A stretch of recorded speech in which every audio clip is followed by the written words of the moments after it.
C and Scott and Meslow are both saved where they need to be.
We're about a week away from your new job description, which is going to include an extra hour. So you'll be here till 10. I tried to get you all the way through 1 o'clock on Mondays so that you can cover the press club, but apparently that's too many hours.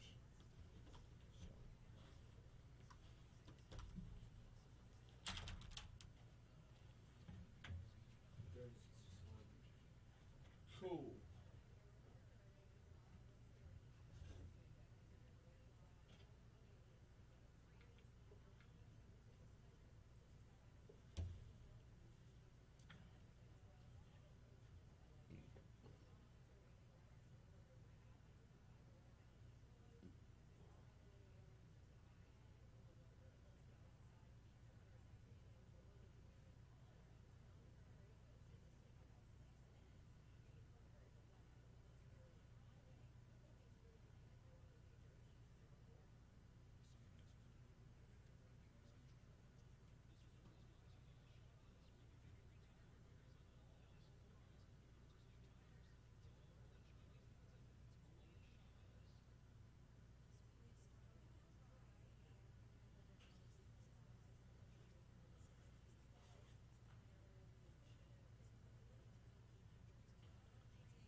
606, Talk 107.3 FM, WBRP. Good morning, everybody. Brian here with you, Jake producing. We call it Mornings with Brian Haldane. We're off and running on this Valentine's Day. Can't have Valentine's Day right the day after the Super Bowl. I mean, it's just back to back. It's just, it's going to be struggle bus for everybody all day long, right? Especially if you're off to an early start this morning because, Super Bowl's not a noon kickoff. And it is a marathon of a game. Actually, last night's booked it. Last night's Super Bowl moved right along. But if you do not yet have your Valentine's Day plans all squared away, best of luck. Second busiest day of the calendar year for restaurants when it comes to reservations. What's number one? Mother's Day. Bet you didn't know that. Actually, I bet you did. That's kind of a common known fact at this point. But yes, going to be a very, very busy night at a number of restaurants. A number of restaurants that have been open on Mondays are going to be open tonight. Last night was the Super Bowl. Well, we will recap a good bit of that as well. Actually, you heard the introductory music for the show. You got to hear that during the Super Bowl last night. We'll break down a few of the commercials. Honestly, I didn't pay as much attention to the commercials as I have in the past. What with so many LSU Tigers on the field and a halftime show that allowed everyone my age to relive their youth, which was amazing, by the way. Overall, a great game. Not the outcome a lot of Tiger fans wanted, but nonetheless, it's a fantastic game. It was not a blowout by any stretch. Kind of ended the way a lot of people thought it would end, in that without having the offensive line prowess needed to protect Joe Burrow, that was going to be the way it played out. And quite honestly, that team outplayed themselves all year long. Joe Burrow will be back many, many, many times. I think we're seeing the beginning of greatness, a very long and illustrious NFL career. We'll get down to some numbers in our next segment. Give you the rundown for the rest of the show as well. Super Bowl isn't the only thing we're talking about. Condon will be by at 6:35. We visit with him every Monday morning to really kick the week into high gear. We're going to talk with Dr. London Guidry at 6:52. February is Heart Month. We're going to talk about the heart and mental well-being with Dr. Guidry at 6:52. In our 7 o'clock hour, we will have Medical Monday at 7:15. Going right back to Our Lady of the Lake, this time to talk with Dr. Jaro about cardiology and women's heart health.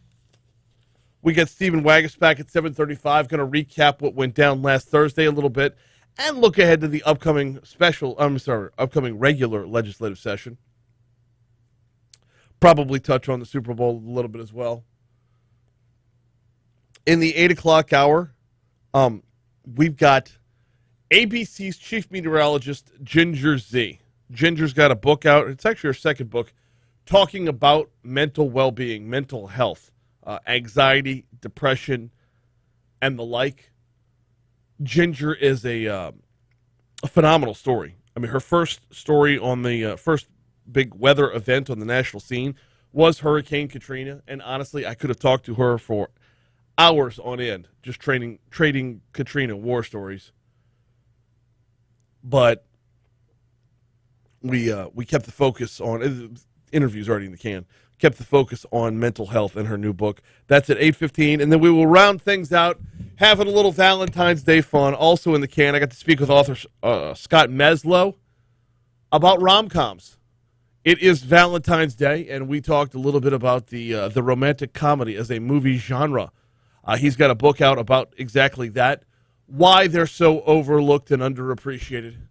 Why, oh, why is the rom-com so overlooked and underappreciated? That's all coming your way as the morning wears on. First, we got to take a quick break, come back, we'll talk sports. We'll get inside that box score from last night's Super Bowl a little bit. Before we get you to that, though, hey, carnival season is in full swing. Parade's coming up this weekend. Oh, so much to tell you about with parades coming up this weekend. In fact, let me pause my let me pause from telling you about buying a king cake in the thirds and move over to tell you about Talk 107.3 is going to be in Crew of Orion this weekend. You are going to want to catch our special beads with the little shot glass on them.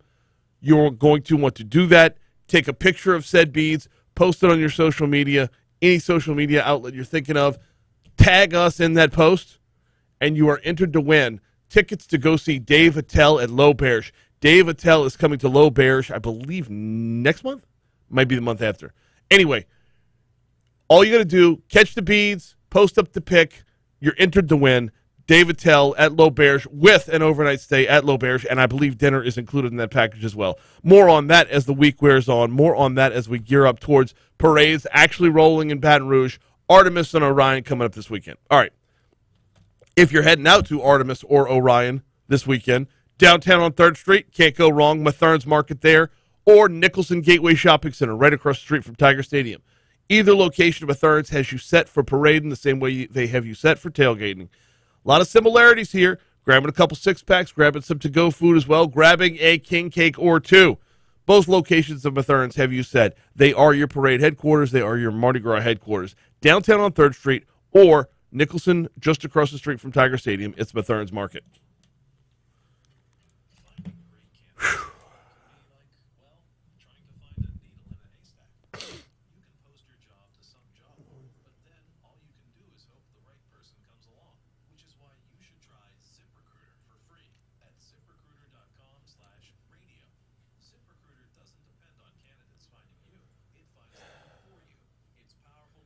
So I'm just now realizing that every over-under I had on yardage was tied into a parlay, and I got 2 out of 3 on every parlay.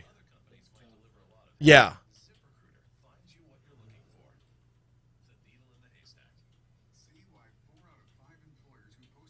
Yeah, I kept refreshing last night after the game, and I'm like, but Jamar Chase is over 82 yards. Why do I not have? Why did that not pay out? Joe Burrow was over 229.5. Why did that not pay out? Even though the Bengals lost, and I'm not happy about the whole result, I did win $280. So, Wow! So I'll take that. DraftKings bet 5 to win 280. Is that what you did? Am I using DraftKings? No, I'm using FanDuel. Okay. But it's pretty much the same thing.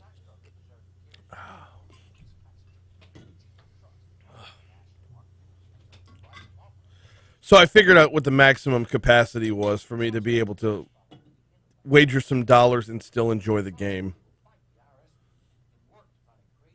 There is such a thing as two. Whoa!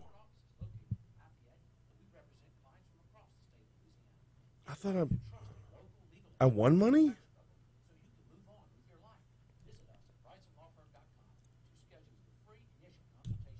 Oh, I had a bunch of protected bets. Huh. Well, la-di-da.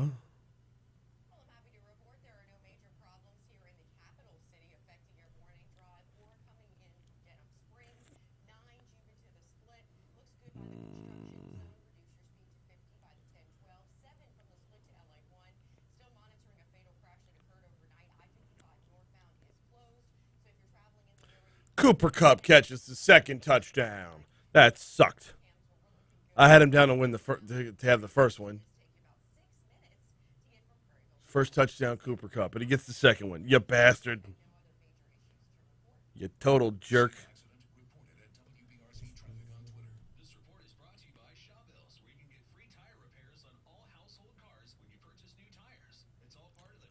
How did I win so much money? Oh. Yeah. Okay. Either Jamar Chase or Odell Beckham to score a touchdown with an odds boost on it. All right. Wow. All right.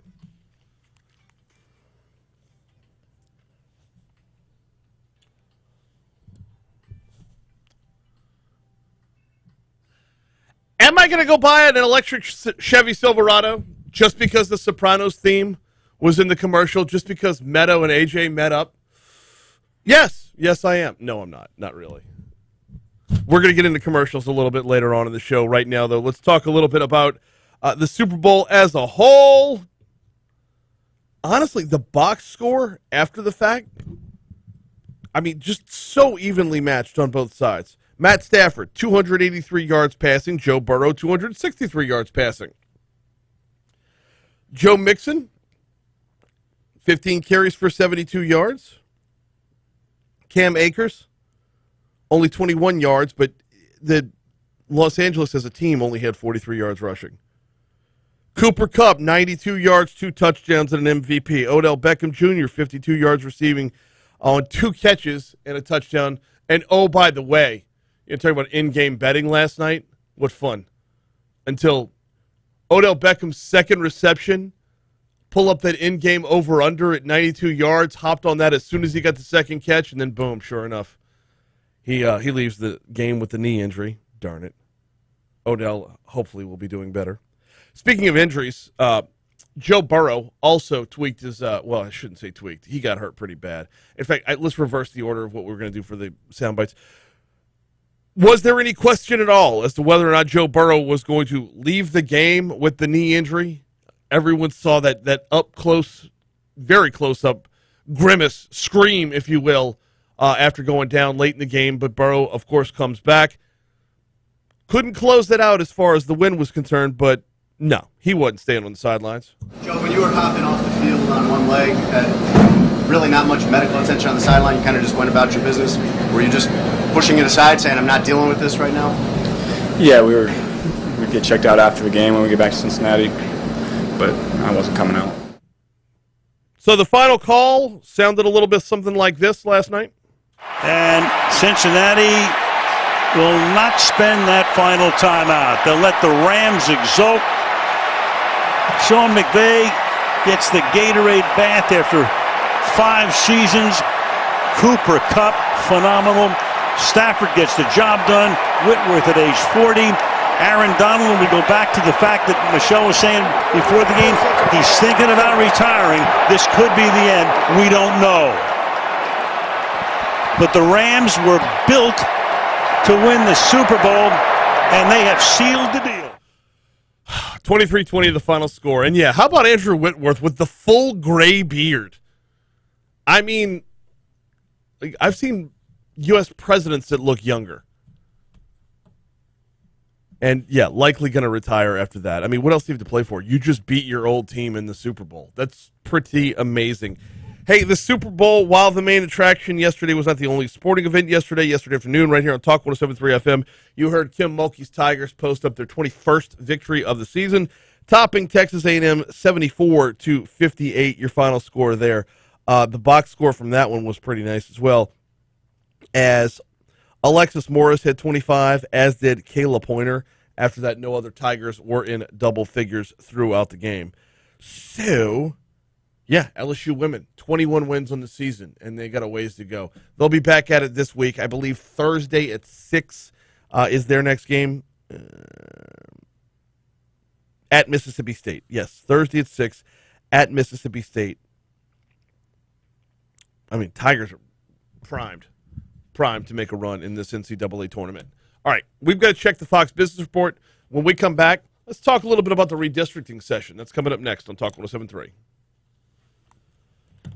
All right, YouTube. First of all, good morning and happy Valentine's Day to my beautiful bride.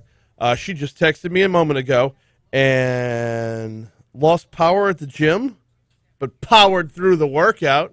Hell yeah. It's because she's a baller.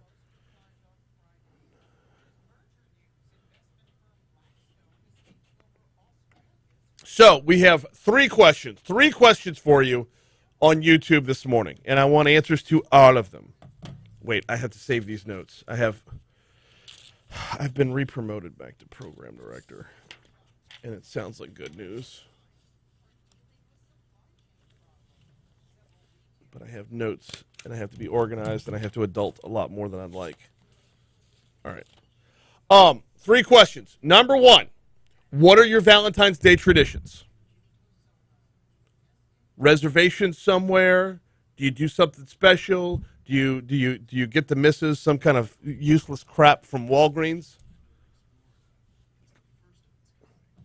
We don't go out for Valentine's dinner in the Haldane house. It's a nice little tradition we have. I'm not chasing reservations somewhere.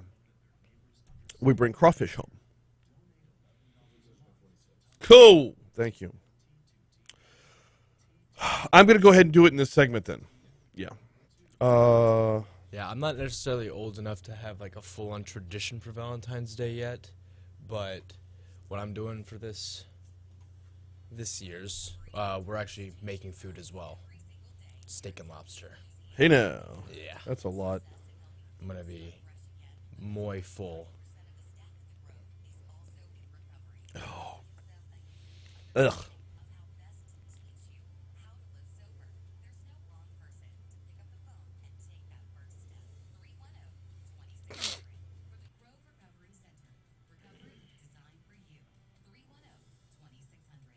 Looking to drop a few pounds to start off the new year? Got the program for you. Haldane here, and yeah, I'm talking about a program, not just a diet. The folks over at GoSlim, they've got a 45-day challenge ready for you. Adopt a healthier lifestyle choice over the next 45 days and pair that with their Jumpstart program. How can Oh, I got to replace this. 763-9600. Shoot. Okay. 763-9600. Visit GoSlimVR.com or swing by. They're on Blue Button. That's funny. Better update your resume. Better text that friend of a friend who works in HR. Or, better idea, you go to thenewmonster.com. Okay, so no, question number one, your Valentine's traditions. Question number two, what was your favorite Super Bowl commercial? You are applying for it, interviewing for it, bragging before you even get it, investing in khakis. Good for you. Good for And question number three, the new job. Go to thenewmonster.com or download our app. Valentine's.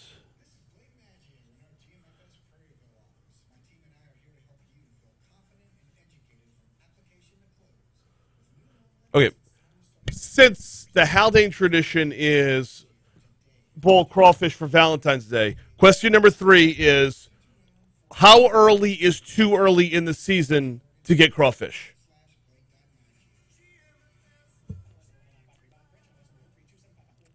Oh, how the times have changed. Before we started the little tradition, I was just dead set against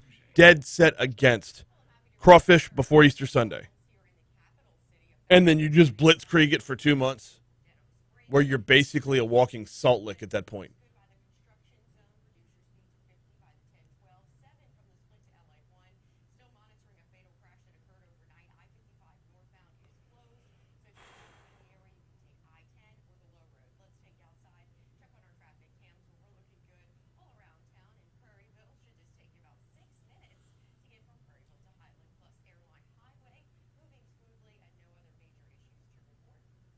See an accident? Report it at WBRZ Traffic on Twitter. This report is brought to you by Shawbills, where you can get free tire repairs on all household cars when you purchase new tires.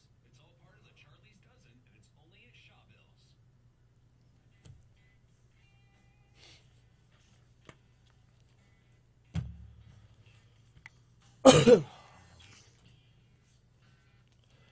624, Talk 107.3 FM, WBRP. Mornings with Brian Haldane, rolling right along. Going to get you caught up with news here in just a little bit. Right after news, Rich Condon's going to step in. I'm sure we'll be talking a little bit about the Super Bowl, among other things. We'll dive into the redistricting session here in just a minute. But I do have to ask, we asked for the folks on YouTube. I want to send everyone over to the YouTube channel, and please subscribe while you're there. It's Mornings with Brian Haldane. A couple of poll questions this morning, or a couple of conversation starters, if you will. Number one, what are your Valentine's traditions? To me, it's an overblown holiday. We don't do a whole lot for Valentine's Day in the Haldane house. In fact, we've kind of reversed course on Valentine's Day. Rather than scrambling for reservations somewhere, we dine in the house. We grab bull crawfish, make it the start of our crawfish season, and boom, there it is. I mean, there's some, couple boxes of chocolates out on the counter and whatnot, but other than that, not a whole lot. But what are your Valentine's Day traditions? Number two, how early is too early in the season to have crawfish? We're to a point now where there's barely even a season anymore. I was seeing crawfish in December. That's just sick to me. But do you dive in this early? Or, for a lot of folks, Mardi Gras Day is the big day. For some, and I used to be in this category, I'd hold out all the way up. We'd hold out until Lent. And then really blow it out on Easter Sunday. And then from there, it's just nonstop crawfish all the way through until the end of the season. And the third one, what was your favorite Super Bowl commercial last night? We're going to take a look at some of the Super Bowl commercials later on in the show. Hey, going to touch on the redistricting session in just a minute, but have to remind you about the folks over at Complete Collision Center. Oh, I was DJing an event up in Zachary Saturday night and couldn't help but notice the logo while I was there. The Zachary Charity League had me out for their fundraiser and saw the Complete Collision logo, and I'm like, oh, yeah, that's right. Doug's bigger location of Complete Collision Centers on Plank Road in Zachary. 768-9898, 768-9898. Or they're also available on Perkins, just east of Bluebonnet. Both locations can get everything done. Both locations have the same certifications as well. More than a dozen major car manufacturers have signed off on Complete Collision, saying basically, you want to go where they know how to fix your car. You want to go where they know how to find the hidden damage. You want to go where they know the latest techniques, the ins and outs of finding hidden damage. It's Complete Collision Center. Don't let who you choose to repair your vehicle be your second accident. Check out CompleteCollision.com. Out at the state capitol, and you're going to hear more on this in our news in just a minute, lawmakers have a little over a week to go to wrap up work on drawing new congressional districts. Map moved forward on the House side on Thursday. Congressional districts, state legislature, public service commission, judicial districts, Bessie districts, and the like. Huge disagreement over creating a second majority-minority congressional voting district. Bernie Pensenat, political analyst, says Democrats are putting up a fierce debate, but they don't have the votes to add more black districts to the maps. The consequences of all the elections the Democrats have lost in the last 10 years showed up big time in this reapportionment session. But it's not just about that, though. It's about the basic geography of it as well. 2020 census data shows Louisiana has a 33% black population. So a second majority-minority congressional district makes mathematical sense on one end, but not geographical sense. Pensenat says Republicans have solid majorities in both chambers. The approval of the maps with only one such district reflects that. Democrats will likely seek judicial help in overturning the maps. The big question is, will the governor veto the maps that come to his desk? The governor's a Democrat. If he doesn't veto it, that really wouldn't sit well with the judges because the Democratic governor has approved Republican districts. So I can't imagine him not vetoing it. Problem is, though, no matter how this plays out, and we talked with Bo Staples about this Thursday while we were on location at LABI's annual meeting. If the governor vetoes it, you can call for a veto override, which means it's not going to hit the courts until much, much later, which means it's going to drag itself out.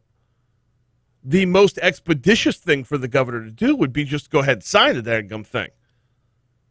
Then you run into the problem of the courts of, well, Judge, well, Your Honor, the governor signed this, so clearly he approves.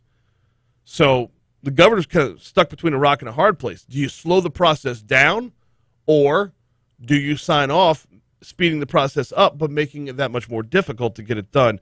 By the way, the redistricting session must end by this Sunday.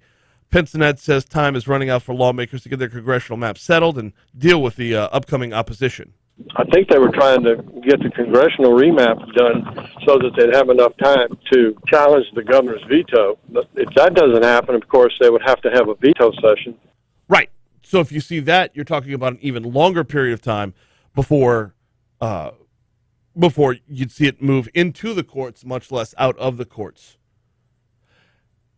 It's a weird spot. Everybody we've talked to has talked about those that want the second majority-minority district can't put it succinctly on a map. We've seen this in the past. Cleo Fields' district was the best example of how a gerrymandered district, you would have to gerrymander in order to create it, and courts have shot that district down in the past. So what would be different this time? Here comes CBS News.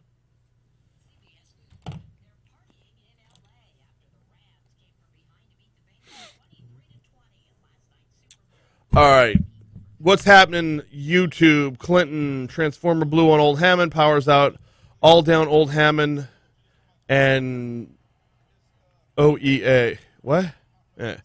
Anyway, yes. So, to the interstate. Good deal. I probably should update that.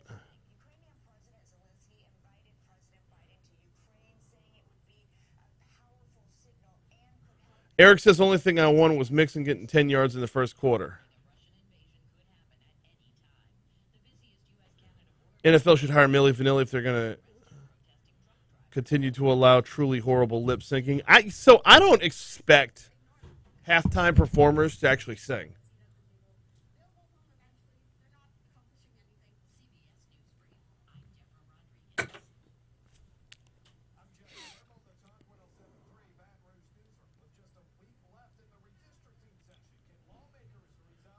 Takeout or cook at home?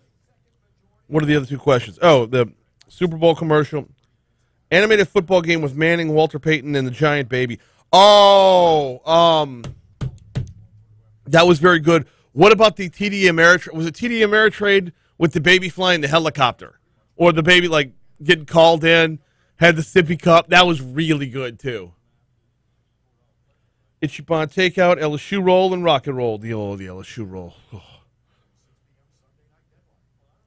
I liked the Toyota Tundra, one where Jones was like, who the hell are you? Oh, yeah. It was Tommy Lee Jones and Leslie Jones, and then, like, keeping up with the Jonases. That was pretty funny.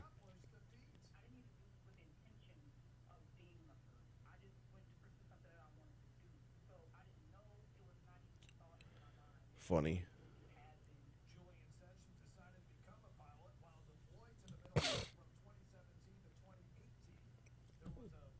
NFL's chicken-sized NFL players trashing the house. Oh, funny. I want to know, so the cartoon NFL players, where's that movie? Like, when are we going to see that turn into a film? E-Trade, that's what it was.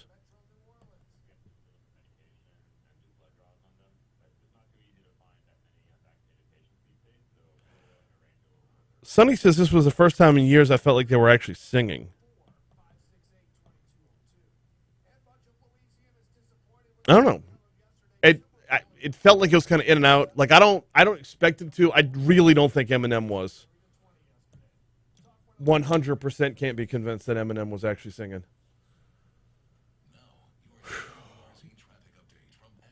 Oh, Ginger Z is in the folder for today. As is the rom-com guy.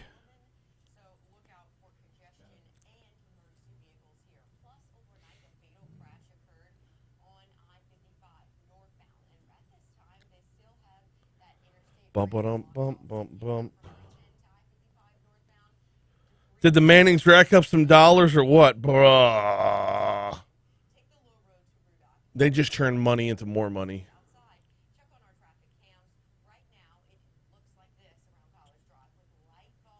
50 Cent needs to stop hanging upside down from places because he just looked unbelievably fat upside down. This report is brought to you by Shawbells, where you can get free tire repairs on all household cars when you purchase new tires. It's all part of the Charlie's Dozen, and it's only at Shawbells. If you've got a financial situation you're not quite sure what to do, better call Gregory. I started my retirement about 5 years ago, and I truly am losing money. Would I be better to just withdraw the money out of my GSP and pay that mortgage off? I would just have champagne tasting of your salad. What is a balloon note? Is that cutting it too close? So will I still be eligible for Medicare? Is there anything better I can do with the money I transferred into the Roth from my 401k? My goal is to retire at age 60. I'm 54 right now. Hey, I have a 9-year-old son, and he's got probably $4,500 in. Is there anything we can invest in him? My dad just started a 401k, a little late in life. Then I should be like 10%. Now, how far in advance do you recommend that someone goes to visit the Social Security office? I want some money at a casino playing poker. Gregory Rickson Associates, the Total Wealth Authority, proudly serving you in Baton Rouge. Give us a call to schedule a visit. 225-522-4282. Investment advisory services. Sonny says, to be fair, Fitty didn't look much less fat right side up. I thought he lost a few pounds when he was turned right side up. Not a whole lot. Good morning, Rich. What's up, dude? Couldn't be better. Well, I need sleep. But other than that, I'm good.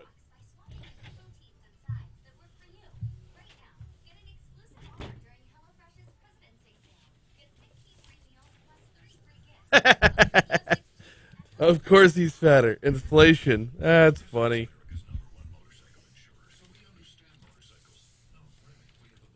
Okay, this is awkward, but this bike says he'd appreciate it if you removed his skull pattern saddlebags. He feels self-conscious about them around all the other bikes, and he says you're not fooling anyone. You mostly ride with your golfing buddies. Listen, I'm just the messenger here. Anything new, man? Nope. No, Super Bowl so like 6 p.m. starting something at 6 p.m. on a Sunday when you know Monday's show was coming is like, you know.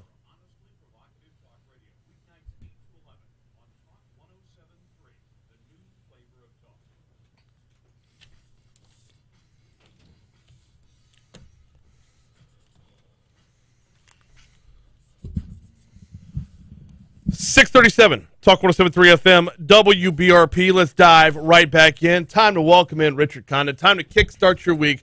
Rich, what's First happening? off, I want to wish every lady out there, I hope they have a very nice and special Valentine's Day. You do a lot for Valentine's Day, Rich? No, I've been married 37 years. We don't do a lot of much. Yeah. How about you? Well, you know what we do on Valentine's Stop Day? off at a grocery store and get your lovely wife one rose and a little see-through vase. My wife hates flowers. She doesn't hate flowers. That's wrong. She does not like flowers as a gift because they're going to be dead in a week. She would rather me spend the money more wisely. You know, as a kid, I hated this day because my mom made me give everybody a Valentine's Day card at school. Oh. But nowadays, if you're a boy and you give another boy a Valentine's Day, you're cool. Back when I did it, you got teased all day long, Haldane. Now you can do it. It's no big deal. I mean, all the boys give boys Valentine's Day cards now. It's expected. You would think. If you're going to get something for the class, it's going to be for the whole class, Hey, right? Ron, you're going to love me for this, dude. I love you anyway. Well, I know that. And the I get you a feeling's mutual. Valentine. Feelings mutual. All right. It could even get surpassing plutonic. Look, here's what I'm thinking, Haldane. What's up? You know, for years, people got tired of hearing me going off on turkey. The worst meal in the world, turkey. Oh, yeah. Can't, you know that bit? Yeah. That bit gets old. Moscone even teases me every year. He goes, here we go. We're Oh, about yeah, 2 'cause when days it out. comes- when it We're comes- about 2 days out. He's going to go off on that turkey bit again. When it comes to running a bit in the ground, he's the guy to. Nobody's as good as me. Right. I got another one. Yeah. Chicken wings. What? Chicken wings suck. Look, Yeah. let me tell Oh, you this. no. Let me tell you, they do suck. No. They do. It's hard for me to believe, and I want to apologize to the audience because I should have been going off on chicken wings, people eating chicken wings on Super Bowl Sunday, instead of going off on the fact that nobody on death row ever requested a butterbean turkey and some green bean casserole and browning served. I should have been going off on chicken wings. Howdy, let me tell you something. Anytime there's 40 different sauces to put on the food, it's not that good. Oh, it's not that good. It's the sauce that makes not it that good. Good. Sorry, I went Can through you Popeye's drive-thru Ooh. yesterday, and by the way, I want to thank the folks on Starring because the service was much better. I don't know. They were in Fuego yesterday, and you know what? I didn't get no damn chicken wings. I got me the breasts, and I got me the large sides. I'm not eating chicken wings. Okay. No chicken wings. Chicken wings needs to be eliminated on people's Super Bowl menus. I would Done. like to see us move from the wing to the thigh when it comes to, because the thigh is a cheaper piece of meat and it actually tastes better anyway. But I'm all about the sauces, man. Can you imagine if we made our Thanksgiving turkey in buffalo sauce? That's a great story. Listen to me, Haldane. Let me tell you this. You ready for this? I think I'm a pretty cool 61-and-a-half-year-old. Yeah, white you dude. are. Yeah, you are. That was the best halftime show I ever saw. But you know what? I'm going to tell you something. What? I loved it. I didn't like Dr. Dre. Why? I like Mary Blige. Oh. I like Lamar. The original- I like Snoop. the original Snoop, Queen you saw Bee. Snoop getting ready before? Uh-huh. Having him a couple of puffs? Hell yeah. I like Snoop. I like the halftime show. I was getting into it.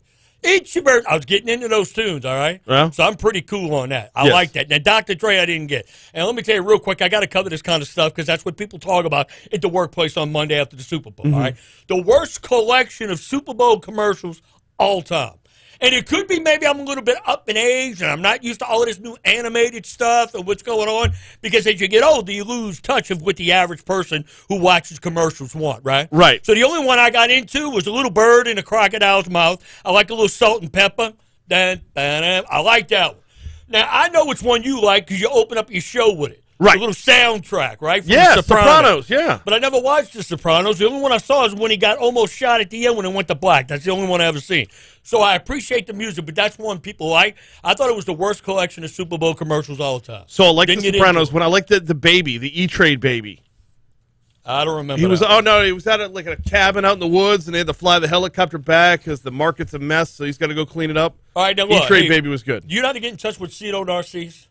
Yeah. I want to get in touch with Cito Narcisse, so I want to get in touch with one of the 9 school board members because this crap is out of control, okay? Yep. I'll tell you one thing. Some of the public schools in this city, instead of taking my property taxes and the tax renew, they ought to just put on gun shows every day and raise money. Because I'm going to tell you something. It's like a gun show in these towns now, right now, B. B, let me tell you this. How in the hell does a kid bring a loaded gun to Glen Oaks? Not that that's an unordinary situation. Then you got what went on at Terra High School, right? What they ought to do is sell you a $20 ticket. You just hang out at Terra High School out there and watch the brawls. It's better than spending $59.99 on an MMA event at home. And why doesn't Cito Narcisse come out and say a damn thing?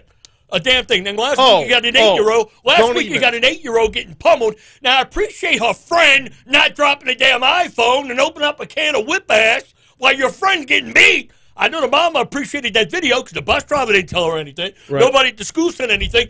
But when in the hell is Cito Narcisse going to address this? He can't change what's not going on in these people's homes. But damn it, you never hear from the guy. You never hear from a school board member. And the number one responsibility of a school board or a school superintendent is to come out and protect your children. You can't just keep letting weapons being brought to school, kids getting pummeled at school, and you don't say a damn thing. What's the point of that? I don't know. I don't know. Compare it to this. Make this comparison. Every single homicide that happens in Baton Rouge, it's addressed. Right. Right. Well, By not the only chief that, of police. It's not his fault, but it's addressed. Something happens on at a college LSU, campus. not their The fault, chancellor, but they address the it. president, somebody comes It's a good out point. and It's a says darn good point. But you know what? Cito Narcisse, zero argument Cito for me. Narcisse is like Charlie and Charlie's Angels. You only hear his voice coming through a speaker. I mean, what is the guy doing? What is he doing all day? He's planning his next trip to go see how school's doing in another damn city. Mm-hmm. It's an absolute embarrassment. And these 9 board members, if it happens at a school in your damn district, one of the 9 districts, show a pad, come out and say something. Yeah. It's absolutely asinine what's not going on right now when it comes to kids' safety. No, And he doesn't it's a even good point. address it. It's a darn good He point. can't raise every kid. I understand that. But at least give us the impression you're in touch. You're trying to do something. You went to Miami the last time. Maybe go to Dallas this time. Go to another city to find out how their superintendent addresses issues when kids are bringing loaded weapons. It's a joke. And look, let me tell you this. It's not their fault. It's because of their age. You know, LSUsports.net had this bracket type of thing where you could bet, not bet, but you could vote on the greatest college basketball game ever played in the Maravich Assembly Center. Oh. Well, guess which one won? Which and it's one? only because they're a little short in the tooth. They picked Loyola Marymount, the LSU Loyola Marymount game in 1990. Oh, yeah. They won in overtime. It was like 149-40. Highest Yeah. scoring game in history. I get that. Huge. But there is no such thing. There'll never be a better college basketball game ever played in the Maravich Assembly Center than in 1978 when number 1 Kentucky came in with Rick Roby, Kyle Macy, Jack Givens. LSU fouled out every starter. And they beat Kentucky in overtime. Kentucky went on to beat Duke in the national championship game. Really? What's the next time an LSU team is going to lose 5 starters and freshmen are going to pull out a win over the number 1 team in the country, which, by the way, that 78 Kentucky team, 77-78 Kentucky team, voted one of the best college basketball teams of all time. Yeah. It's only because of Loyola Marymount, who's, by the way, ranked number 16 at the time. Kentucky was ranked number 1. But you can't blame it on who voted because a lot of the people who are going online are not older people and voting. What? It's a lot Yeah. of younger people doing that stuff. I mean, I was 2 in 78. And so, by the way, people keep asking about you on Tuesday nights, and I keep telling them you're doing fine. Brian's doing fine. They love you. They love you. Matter of fact, they want me. What people Tuesday nights? Listen, you get impatient. You can't be on radio and be that damn impatient. Look, pull back the rein on that horse. Now, look, they asked me about how you doing. Where? At the Citizens Academy. Oh. They asked me how you doing. Yeah, Which, yeah. by the way, hey, I got to compliment Capola, Chief Murphy Paul, the DE, everybody who put on this class. Yeah. A lot of great people in the class. Yeah. A lot of people care. And let me tell you, when you hear stories, some of these people in the class, Brian, they live in some of these areas of town that have high crime rates, right? Yeah. They love the police. They want the police to come in their neighborhoods even more. Yeah. So some of this how you hear this stigma that, we don't want the police coming in. No, they do. So a lot of people out there love the BRPD. And I'll tell you one thing. I want to compliment Chief Murphy Paul here for a reason. Because he was on your show, was it last week? Yeah. And he started Week before, complimenting yeah. police officers individually. Oh, God no. bless. Okay, I wasn't God the only bless. one got fired up by that. He started rattling off names and what they've done, and I'm like, where has this been? We need more of this. We need Because you know more. what ticked me off most? I'm still waiting on that 13-year-old on a man to say something about that officer who had to restrain that heathen, that 13-year-old. You remember that off of Goodwood? Yep. When they were running around with bats? Yep. That's been over a year now, or close to a year. When's the man going to come out and say, hey, look, that officer did nothing wrong. His name was, here's what he did right, and I want to support my BRP. Yeah, it was fantastic. And the Citizens Academy, I'll be out there as soon as basketball Good season's deal. over Guess with. what happens on Friday, babe? What? Little LSU baseball at the box. Yeah, you going out to walk-ons? The 104.5 is going to be on at walk-ons all day long. Gonna be there. Yeah. All right. He's Richard Condon right down the hall. We got a break. Your Money Now is coming up. Can I have a kiss? Oh, Valentine's Day, dude. Thank God that was only on YouTube. Oh, that was you kept that in? Love you, brother. See you.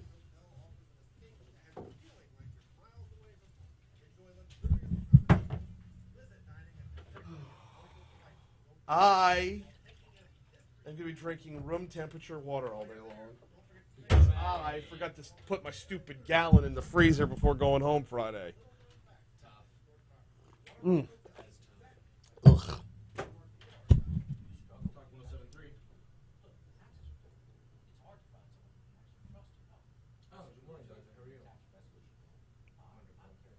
We're going to be live again in about 4.5 minutes. I'm here to encourage you. It's sound. Your tax dollars deserve the care and attention that you can trust, not a national market. Bryce Law Firm, we focus 100% on solving your tax problems. You can trust that your tax problem will be handled by experienced experts. You can trust that we will fight the IRS and work to find a creative and custom solution. You can trust that we are local. Our corporate office is located in Lafayette, and we represent clients. Oh. It's time to trust a local legal expert for your tax trouble so you can move on with your life. Visit us at BryceLawFirm.com to schedule your free initial consultation. Trusted local tax resolution. Yes.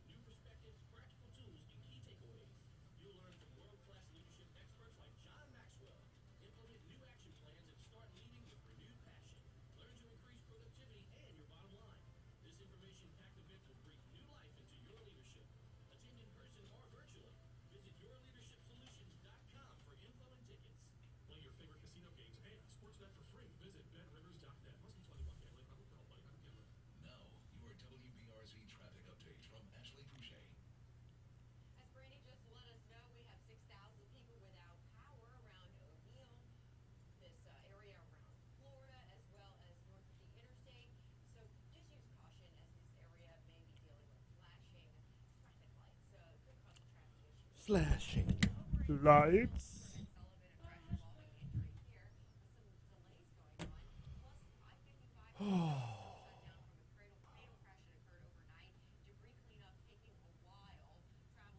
Wow.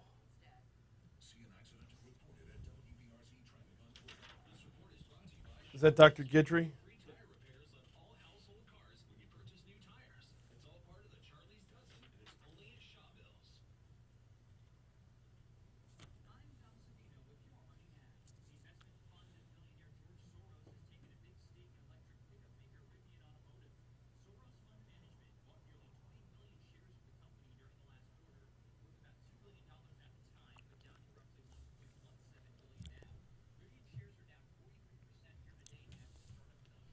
Where is my description of the doc, title and whatnot? Hang on. Hang on. This is going to still be in my dead gum.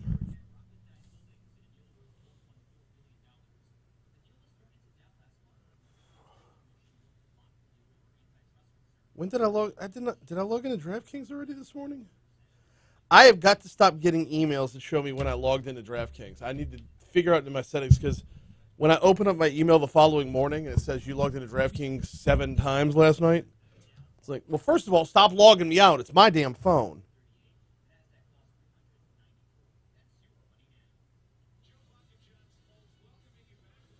But secondly, like, it's my phone. I don't need to know it every single time. All right.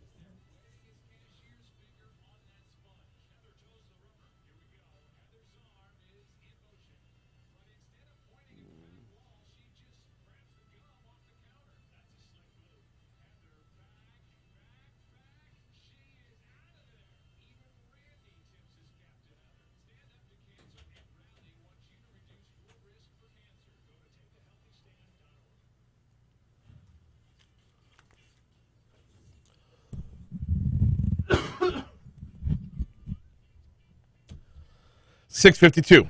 Talk 107.3 FM, WBRP. You heard the update from Ashley Frugier in her traffic report. Still dealing with a power outage around the O'Neill Lane, Old Hammond Highway area. From a couple thousand people from Old Hammond up to the interstate are without power as of right now. So February is American Heart Month.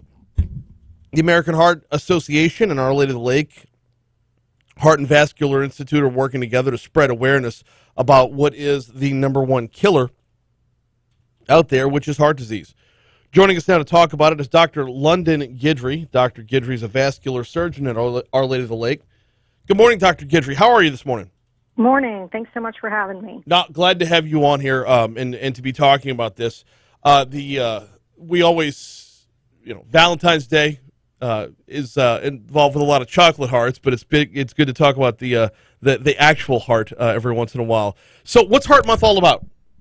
Oh, well, thanks for asking. What we care about in Heart Month especially is 1 in 3 women in Baton Rouge live with some form of cardiovascular disease, meaning their heart and even their peripheral arteries in their legs and in their abdomens and in their neck. And it's on the rise in women who are younger even. So while a large percentage of cardiac events can be presented, cardiovascular disease continues to be a woman's greatest heart threat. So American Heart Month is a really ideal time to remind us to focus on our hearts and encourage everyone in our families, our friends, our communities to focus on their health. Mm-hmm. So American Heart Month really wants to raise awareness this year, especially important because we've had a pandemic for over 2 years, really significantly impacted our risk for heart disease and stroke. 1 in 5 people report significantly lower physical wellness. 1 in 3 report lower emotional wellness. As we know, we haven't been able to spend that time with our family and friends. Mm-hmm. And over the past year, a lot of us have had some unhealthy behaviors, not able to go to the gym, not being able to eat healthy, drinking more alcohol, using more tobacco, and all of these things really increase our risk of heart disease and stroke. And we also want to focus that even in milder cases of COVID-19, we've seen a lot of blood clots, a lot of changes to our heart and our brain health due to short COVID and what we know about long-term COVID. So really just trying to raise awareness, especially during this time. Dr. London Guidry is our guest, and we're talking about Heart Month. Yeah, let's stick with that pandemic for just a minute, because it was really amazing the way when the pandemic first started and everything got shut down, we were told you can't go to the gym and you can only buy drive-through fast food, basically. Mm-hmm. Now, as the pandemic has worn on, we've learned that the comorbidities that go along with COVID-19, the way the shutdown played out probably put us in a position to adopt the worst habits, and a lot of that has played out. Are we seeing a stemming of the tide of some of those original bad habits that were instilled? Well, hopefully we're making a turn around. Luckily, we live in South Louisiana, and we get a lot of great weather. I saw in the beginning of the pandemic a lot of people out walking the lakes. Mm-hmm. We had this wonderful weather, and we were able to kind of mitigate some of that. But again, it's hard to break those habits. People have been really exhausted, and they've kind of lost that normal focus on going to the gym with my friends, certain times out of the week. And hopefully now that we're able to kind of change that, we know that cardiovascular disease is a huge threat and all of the complexities that it's added to our lives. And we are experiencing lower physical and emotional wellness, and heart disease rose this year. So hopefully what we can talk about in February, as we've seen a mild winter, is we're going to get back out there and start getting physical again, starting cooking better, and helping our hearts in more ways than one. Let's talk a little bit about what the American Heart Association is doing, particularly this month, as it is Heart Month, to get people back on the right path. The Reclaim Your Rhythm program spells out 5 different ways that folks can break those habits that were maybe reinforced during COVID. What are the 5 simple ways that folks can reclaim their rhythm right now? So they've got a little 5-step program talking about how to, 1, mellow out and reduce your stress. So trying to manage your stress manages your health. Mm-hmm. So trying to reclaim control of your schedule and building in time to invest in a healthier you. And maybe that means looking back at getting off, hopefully, of all of these Zoom meetings and maybe spending a little bit of that time doing a little stress management. And that could be anything, meditating, getting out for a walk. The second one's move to the music. Staying active is one of our best ways to keep ourselves healthy, our body and our mind. So getting moving, doing whatever you like, whether that be dancing with your kids or going out with your buddies. Listening to music is also helpful for your soul. Mm-hmm. And leading into that, feed your soul and rock your recipes. So remembering that if we cook at home, it tends to be a reducer of stress, boosts self-esteem, and really gets the whole family together. Cooking and teaching those around us how to maybe cook healthier and eat healthier. Mm-hmm. Staying on beat with our blood pressure. It's really important, especially in women, to follow our blood pressure. Go talk to your healthcare professionals and figure out, am I even a little bit high? Is there something I can do to mitigate that? And then the last is keeping the beat, learning hands-only CPR. CPR in the past has been where we've talked to people about you have to do chest compressions and mouth-to-mouth. We don't really do that anymore in the setting of a lay person doing CPR. If we all can learn CPR and just learn how to do adequate chest compressions, we really can reduce someone who has a cardiac arrest chances of death and increase their risk of their chances of survival.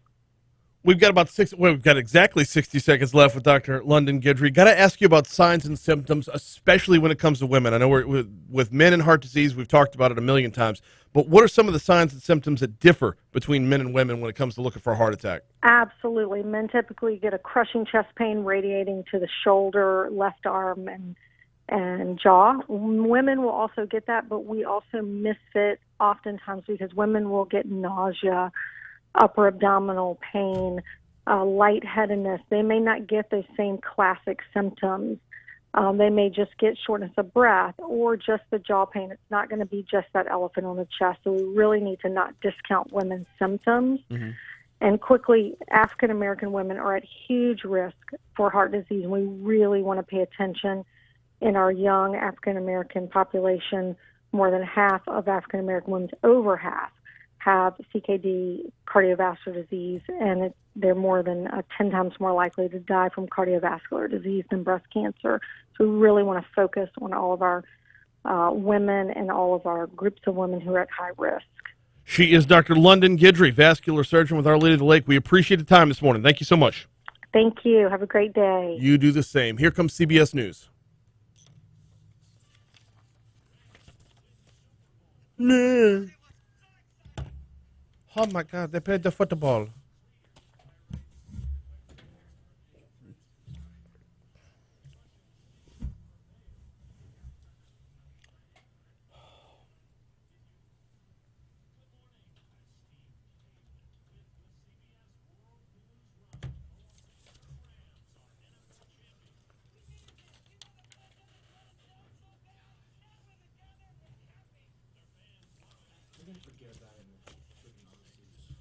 What? The LA fans, they're going to forget about it come the offseason. Well, yeah.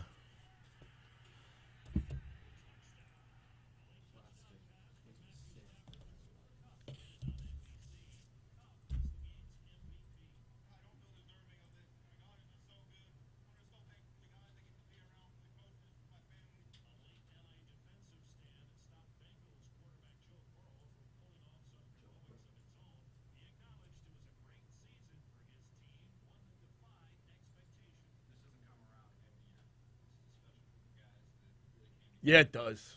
It's going to come around every year. You got 3 more years. What? What? What? Oh. No, it's so salary cap management is going to be brutal. Yeah. You're not going to be able to keep Von Bell and Trey Hendrickson. And we learned firsthand as Saints fans how that plays out. Isn't Trey Hendrickson locked up for like 4 years though? Well, yeah. He's now 3 so more. When Burrow's contract is up, it's like him, Jamar Chase. The cable guy commercial was good. Oh, that was an S tier commercial for for what they were going up against this year. This was kind of a dry year for like. There were no outright stinkers, but there were no. It was an underrated Jim Carrey movie. But there were no like I'm not gonna be revisiting many of these commercials. Yeah, if any. Gotta run upstairs, grab some notes.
Literally another minute and a half.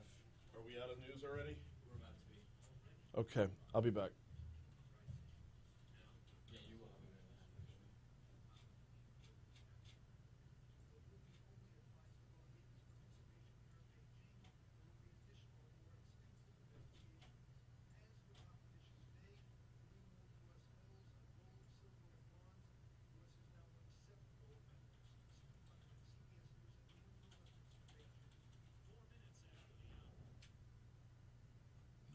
Your WBRZ traffic update from Ashley Fouché.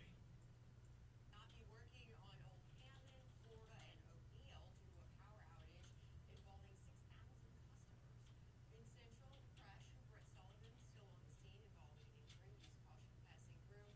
Travelers can use the low road instead and get back on in Route I. See an accident? Report it at WBRZ Traffic on Twitter. This report is brought to you by Shawbills, where you can get free tire repairs on all household cars when you purchase new tires. It's all part of the Charlie's Dozen, and it's only at Shawbills. This week is starting out dry. The afternoon will bring mostly sunny skies and temperatures in the mid-60s today. Tonight there will be a wind shift and southerly winds will keep temperatures above freezing. It will still be cold heading out the door tomorrow morning with temperatures in the upper 30s. Tuesday afternoon will be mostly sunny with temperatures in the upper 60s. Overnight lows a bit warmer, trending near Hope Ministries 7-Eleven. You got it. very spring-like with temperatures in the mid-70s and a few afternoon showers. Then Thursday will bring a chance for some stronger showers and storms. Stay connected with the WBRZ weather team for the latest. Who's going to be on for Medical Monday? Dr. Jaro. I don't know all the details. If you could, when they call in, get all the info.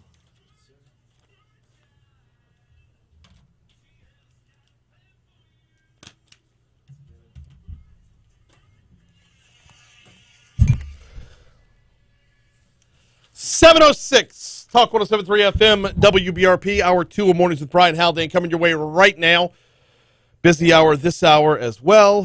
Thanks again to Richard Condon for stopping by to kickstart your Monday and in the last hour. Also, thanks to Dr. London Guidry for talking a little heart health last hour.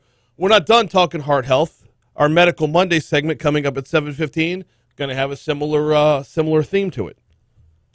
Talk with Dr. Jaro from Our Lady of the Lake next segment about becoming a cardiologist It is Valentine's Day, of course. We will talk about matters of the heart when it comes to the American Heart Association, the Go Red for Women program. Basically picking up the conversation where we left it off and just shifting it over to a different hour. Also, Stephen Wagersback set to join us this hour. We'll put a little recap on last week's annual meetings, as that went down Thursday, which had a lot of fun getting to go out there. Love getting to take the show on the road. We don't do that very often. There honestly aren't that many venues or aren't that many things going on around breakfast time to make it where it's just a natural fit. And that event in particular is a natural fit where it was just guest after guest of fantastic content, which if you missed any of it is available on demand at talk1073.com. But got to take the show out there last week. Got to hear a great keynote speaker in Sarah Thomas, the first woman to officiate a Super Bowl. Could have used her last night maybe she would not have thrown the flag that got the pass interference that set up the first and goal. Maybe, maybe not. Anyway, we'll have Stephen Wagersback on at 7:35 this morning. Right now, though, we start off hour 2 with top stories and trending. Let's roll.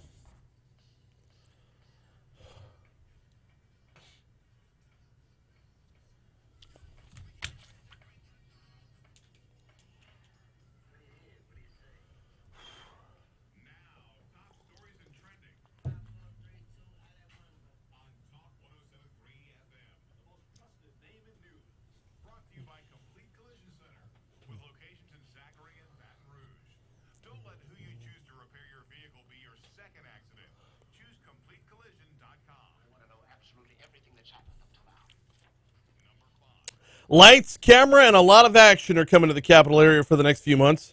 Disney production crews started filming downtown. This was on Friday, actually.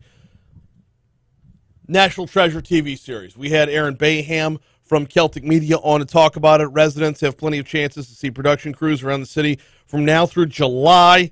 Disney Plus series is similar to the National Treasure movie, but instead of Nick Cage, you're going to be following a girl's adventure to uncover her past and save a lost treasure right here in Baton Rouge. The production is estimated to bring millions of dollars to the city, and honestly, this is going to go for a lot more than just one season. Disney has put an investment into this project. Should make it a winner. One person is dead in a shooting at the Super 8 motel near Segan Lane. I actually saw this one, saw the blue flashy lights from the sheriff's office vehicles on Saturday evening.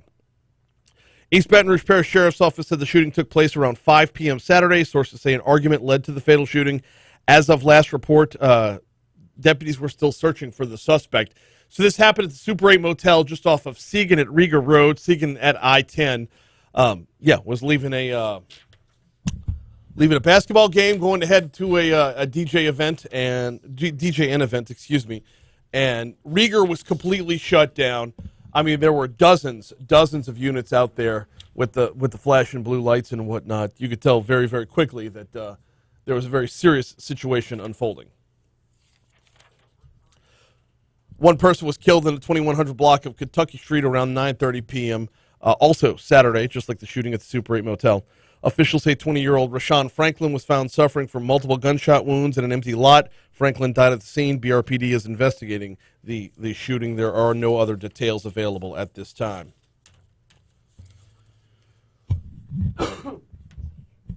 The death by zip tie trial resumes after a break was forced by COVID cases among prosecutors.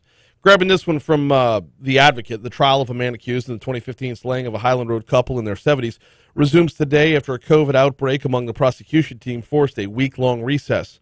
East Baton Rouge jury had heard testimony back on February 3rd and 4th at Ernesto Alonso's trial before State District Judge Tiffany Foxworth Roberts halted the trial on February 5th. Alonso is charged with 2 counts of first-degree murder in the October 2015 killing of Dennis Bubby DeBlanche and Susie DeBlanche. Bubby was 71, Susie was 70. This was in their Highland Road home. The trial is projected to conclude later this week. Thousands of folks are without power this morning. Entergy customers losing power before 6 a.m. 6,400 households were without electricity shortly before 6 a.m. The area was around O'Neill and I-12. It stretched all the way up to Old Hammond Highway, and the power company said the problem involved a transmission source but could not identify the exact cause of the power outage this morning. Those are your top stories. Here's a look at what's trending this morning. Supply chain problems are slowing down the Baton Rouge Zoo's facelift, but they're not slowing down Zoo's attendance. Ava Blackwell, 9 years old, is a Baton Rouge Zoo visitor, dreams of working with the zoo animals one day. She says, I got a vet book. My mom got me new vet things. I decided that I wanted to be a zoo vet. Ava visits every zoo she finds to prepare for her career, and that would include the Baton Rouge Zoo, the zoo itself is undergoing a number of projects. Keeping their doors open during construction, no plan to close despite the supply side delays, but the updates will continue out at the Breck's Baton Rouge Zoo. Those are your top stories and a look at what's trending. Going to take a quick break, come back, talk a little bit more about Heart Month next. Before we take that break, though, got to remind you about the upcoming Rise LA conference, risela.biz. Risela.biz is the website. We are in and have been in a workforce crisis for some time in Louisiana. And it's not just us. This isn't exclusive to us. This isn't a pooping on Louisiana thing. It's everywhere. The number of low to middle income employees who are just in a cycle of hiring, firing, rehiring, quitting, hiring, firing, rehiring, and the like. You could break the cycle, bring a lot of low-income employees off of welfare while increasing profits. How? Well, Fred Keller, founder and chair of Cascade Engineering, managed to figure it out for his company, and he's sharing his secrets with you. RiseLA.biz. RiseLA.biz if you want to learn more. It's coming up later on in March. 355-0702 to register, 355-0702, or just visit risela.biz to get all the details on Rise LA. Rise LA, we all rise together. Quick break, coming back, Medical Mondays next.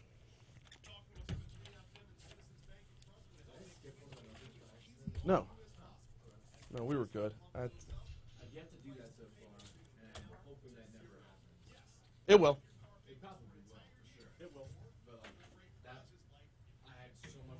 Every mistake, all good. Yeah, all good. All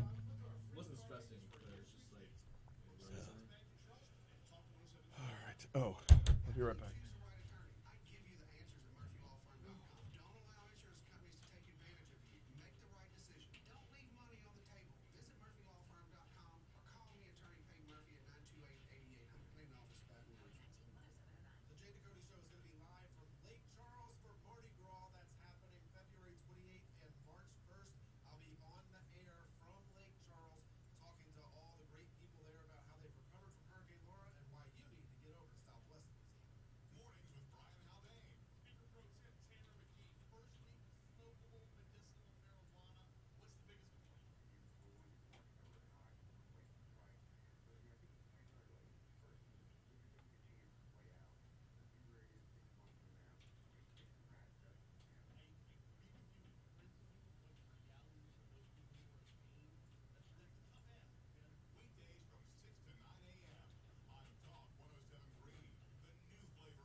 Hey, it's Haldane. Have you heard the new podcast yet?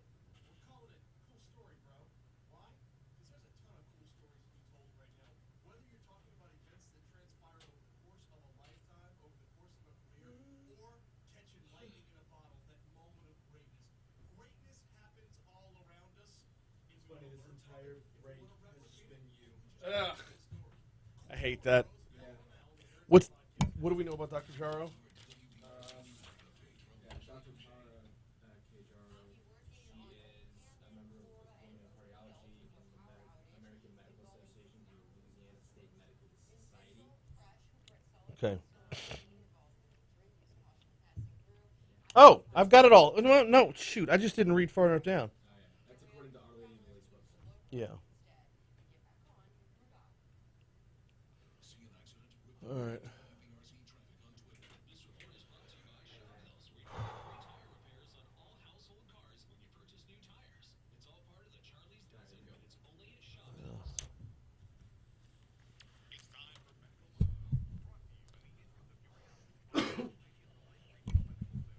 Yes, it is time for Medical Monday, and yes, it is Heart Month, and yes, we will be talking about exactly that with Dr. Tara Jarrow from Our Lady of the Lake. Dr. Jarrow, welcome aboard. How are you? Hi, how are you? Thanks for having me this morning. No, glad to have you on this morning. Glad to be talking about this. This is something that, especially when it comes to women in cardiology, we don't dive into quite enough. We're always on the lookout for men and heart problems and heart solutions, for that matter. But when it comes to women and cardiology, I don't know that it's not as blunt and on the nose as it would be the other way around. So let's start with you a little bit. What made you want to become a cardiologist? Well, I grew up, I'm from South Louisiana, and like so many, I have strong family history of heart disease in the family. Those are the doctors that, grandparents went to. That's what I grew up seeing as, who we saw when we were sick. Mm-hmm. Heart disease is the number one killer of the human race. When I went to medical school, I loved cardiovascular physiology, and it was just a natural progression. Heart disease is the number one killer. We're going to get around to that in a little bit as well, especially pandemic-related items, too. But let's talk Valentine's Day for just a second. You have an active member of the Heart Association's Go Red for Women. Let's talk a little bit about the work of the American Heart Association. What kind of work have they been doing in promoting heart health recently? They do a great job of increasing public awareness of heart disease. They had their Go Red for Women campaign in the month of February, and it increases public awareness of heart disease in women. 1 in 3 women will be affected by heart disease. They bring money for research, patient education, to promote good things in the community for positive education and getting people aware of what they need to do and what they need to be on the lookout for when it comes to signs and symptoms of heart problems. We've got Dr. Tara Jarrow with us. We're talking about heart health as it is Heart Month. What are some of the risk factors? I've always find this intriguing because when it comes to men and heart problems, the risk factors are very blunt. When it comes to women, it could be a little more not a one-to-one comparison, not what you'd think you're on the lookout for when it comes to heart problems. Correct. So, women tend to can present a little atypical from the man. Men who will traditionally have, the crushing chest pain. Women tend to have more vague symptoms. Maybe they're just a little more tired than usual. They're a little shorter breath. And, frankly, being so busy and primary caretakers, they often downplay their symptoms. So they don't seek medical attention as quickly as they should when they have the symptoms. They're too busy doing life, too busy getting everything ready to be sick. And so they often ignore things that are should bring them to the attention of their doctor, whether it's the chest pain or the breathing problems or palpitations. All those could be signs and symptoms that need to get looked out for. The nausea is one that always surprises me because you're tired, you go lay down, but the nausea just like when a guy's having chest pains, crushing chest pains, it's like, okay, this is a heart attack. But nausea, fatigue, these sorts of things, they could be easily written off as something else. Absolutely, because maybe you ate something bad the night before, or whatever it is, and that's what often happens. It's this gnawing in the stomach, this feeling of impending doom, and well, maybe it's just because I have too much on my plate and I'm stressed, and whatever it is, whatever excuse they apply to it, they don't take it seriously, and that's why a lot of times women heart issues go unrecognized, and then when they do present, it's, I hate to say too late, but it's later than they should have, and then some damage has maybe already been done. We got Dr. Tara Jarrow talking about cardiology, women in cardiology, and I've got to shift gears a little bit to talk about cardio-oncology and the impacts of breast cancer therapy on the heart, basically. Where have we come in this field, and what should we be on the lookout for here? So cardio-oncology is a new field that was created because so many women and people in general are living with advanced cancer. So the chemotherapy, all the new chemotherapy that's come about are allowing these people to live longer lives, years, with metastatic cancers. But unfortunately, some of these chemotherapy agents are toxic to the heart. And so this created this field to where cardiologists work collaboratively with oncologists to see what we can do to allow patients to stay on the chemotherapy for as long as they can. And that we do close monitoring of the function of the heart with ultrasounds. There are certain medications that we can start people on if we start to see signs of heart damage that allow them to continue on the therapy that they need that is going to be life-prolonging because of their cancer. So breast cancer being one of very important because of the cardiotoxic drugs that they use to treat, breast cancer, the adriamycins and things like that are very cardiotoxic. And so I follow a lot of women with metastatic breast cancers to allow them to continue their treatment. Not hard to recognize. You kind of perked up a little bit in answering that. A little bit of fire underneath you when it comes to answering that. This is one you're taking very seriously. You get some special interest here. Absolutely. Well, like I said, it's a new program, and I think people forget, they get so focused on their cancer treatment. Hey, and I get it, you've got cancer, you're going to the doctor, but we forget that it's still the heart, and it's still the number one killer. Cardiovascular disease is more deadly than all cancers combined. And so, yes, also radiation therapy. Radiation is very toxic to the heart, and people don't think about it. As much as we try to, direct the beams to where it doesn't affect the heart, if you're getting radiation for breast cancer, it's pretty hard to miss the test, Yeah. And so we monitor patients, and there are things that we can do to prevent or to early detect signs and symptoms of cardiotoxicity and, hopefully mitigate those toxicities. When it comes to something like cardio-oncology and it being such a new field, do you look at this as a blank canvas with which to grow the field, or do you already have a full painting from the oncology side and a full painting from the cardiology side to where you've got to match what has happened in both fields before crossing the streams, or are you just wide open to where you can take this? Wide open. Okay. It's a new and developing field. We're all learning as we go, like with many things in medicine, and it is a very good collaborative program. I have all the oncologists have my cell phone number and vice versa, and we call and we talk about patients, and we're like, well, we have this guy or this lady, and these are our options. What do you think her heart? What would be best for her heart? What can we do? And we try to get the best game plan. And so I think that is, when you have more than one doctor looking out for you and working together, that's when the best outcomes happen. Let's talk a little bit about the heart and the pandemic. One of the things we've learned throughout the last 2 years is that heart problems have exacerbated COVID. Meanwhile, and we talked about this last hour as well, meanwhile, we have exacerbated those heart problems by adopting a number of unhealthy habits over the last 2 years. What do you hope the growing message moving forward would be when it comes to COVID-19 and heart problems? Well, I think stress is a big one with COVID-19. People are so stressed that, that puts a whole layer of problems, unhealthy eating, not exercising, and that leads to, bad cardiovascular outcomes. Yeah. People's diet, people joke about, the freshman 15 and the COVID-19 that they gained 19 pounds during COVID because they stayed home and ate. And that is true. And that, healthy eating, exercise, stopping smoking, all these are things that you can do to lower your risk factors that I think people tend to forget when they get overwhelmed with something else. It's amazing the way it's played out, where we have both, and we're past this part of the pandemic now, but at the very beginning, it's like they shut down all the gyms but left all the fast food drive-thrus open. Absolutely. We're told to reduce our stress, while at the same time, everything is breaking news and everything's going to kill us every day. Like, it just, nothing has laid out a plan for us to make this easy.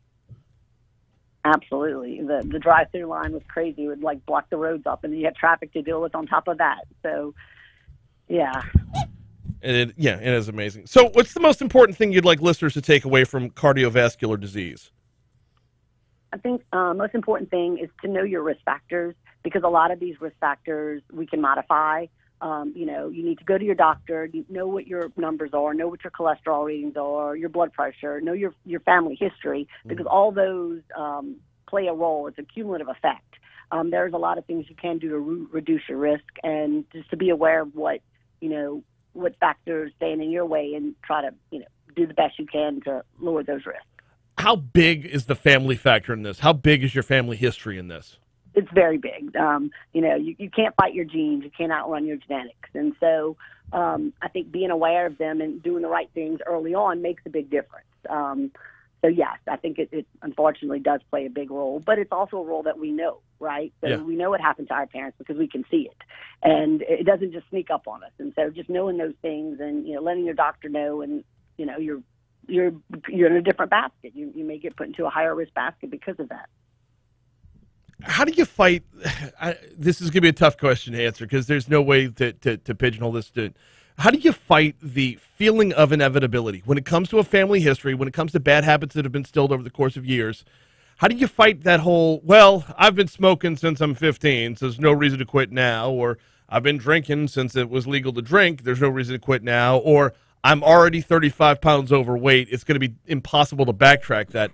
How do you get people over the hump of fighting what they feel is already inevitable? I think you just have to let them know that it's never too late to change the bad habits that you formed.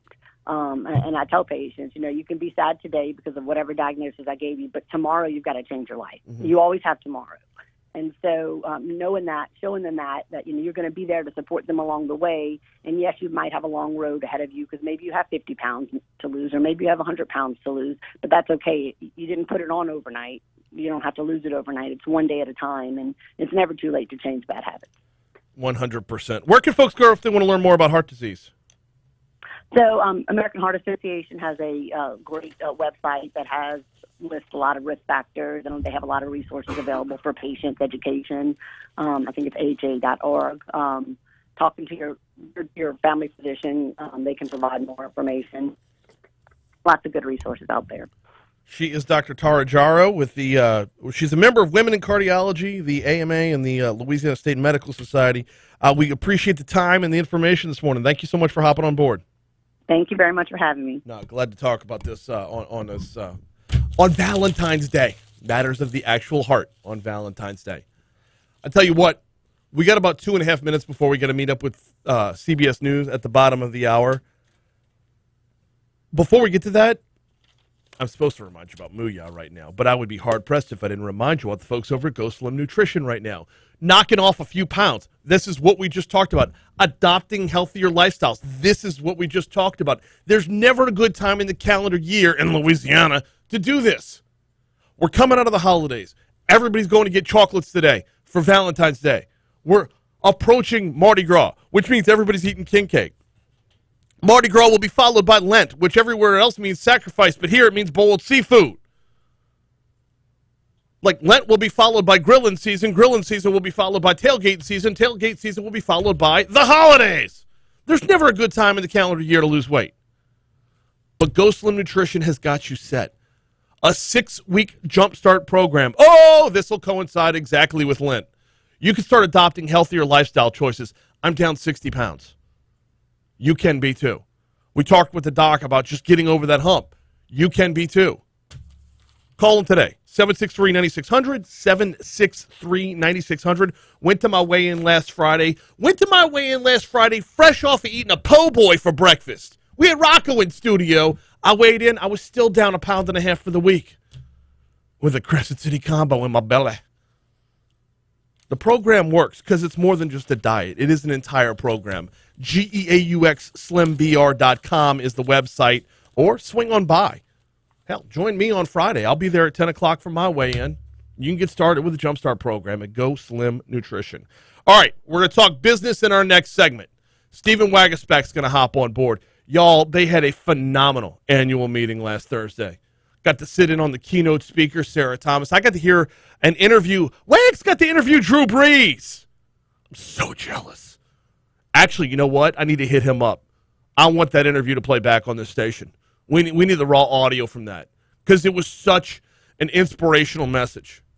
I tell you, we'll dive in our next segment. Stephen Wagaspack coming up next, right here on Talk 107.3 FM, the new flavor of talk. Beat that bingo.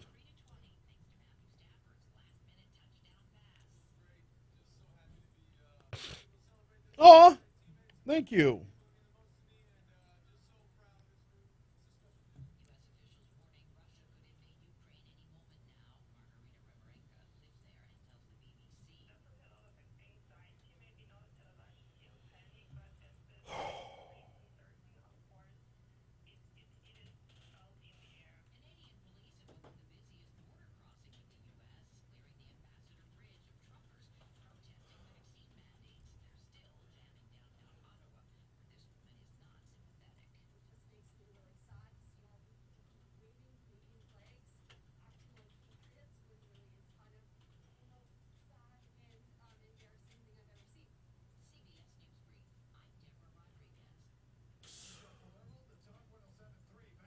Bro. I decided to wager money on golf yesterday. I love golf.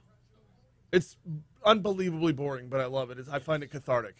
It's fun to play, not fun to watch. It's frustrating. I'll go to the driving range. I've yet to go to Topgolf. I'll go to the driving range to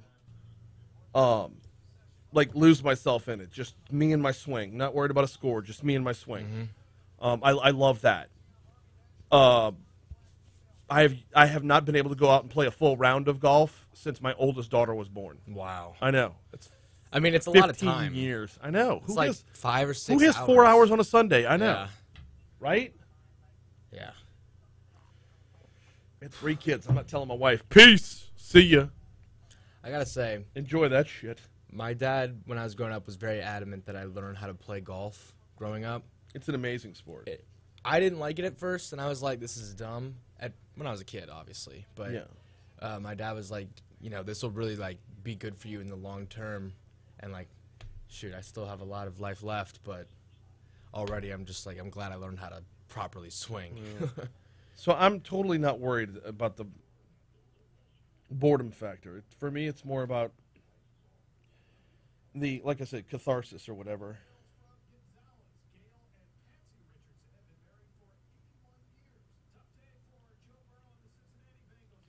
How?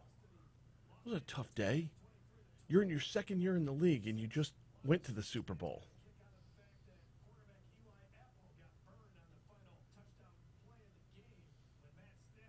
That's true.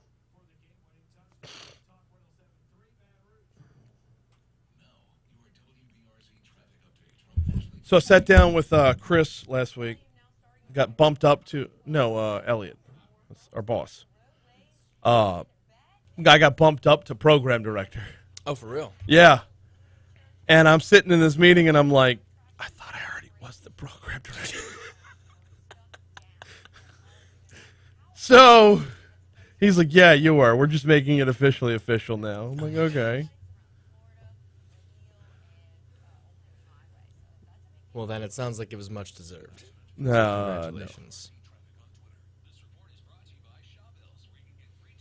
No. It's all part of the Charlie's Dozen. It's only a show.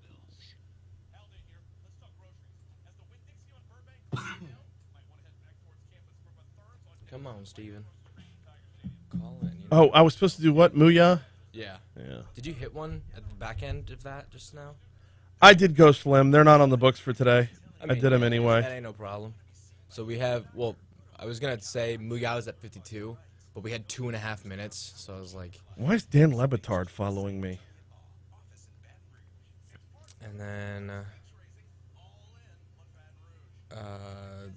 there's nothing else on the stack. The last thing that's on there is Mooyah at 52. So... All right, then. Yeah.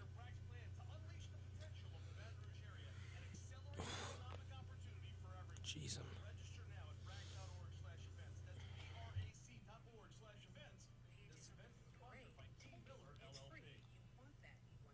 you're thinking about a new job. Better update your resume. Better text that friend of a friend who works in HR. Or, better idea, you go to themonster.com. Peruse millions of jobs, thousands of words of career advice. Now you're not just thinking about a new job, you are applying for it, interviewing for it, bragging before you even get it, investing in khakis. Good for you. Good for the world. Good way to find a new job. Go to themonster.com or download our app today. If you love sports like me, you get annoyed with your team or player. So Progressive's going to help take your mind off your team, so that's why you're a woman. Instead of thinking about how they lost that thing recently, think about Progressive letting you compare our direct rates side by side with competitors to easily find the lowest option. Don't worry, your sports ball team or player will be in next time. Easily comparing rates was helpful to not think about that last game from natural. Yeah, I mean, hey, yeah, you're right. Yeah, okay. All right, you made it better. Thank you. Hey, this is Ken Coleman. All right, we're about to get you on. You can listen to me weeknights from 11 p.m. to midnight on Talk 107.3 FM, the new flavor of talk in Baton Rouge. This week is Gross. What was Mary J. Blige's surprise?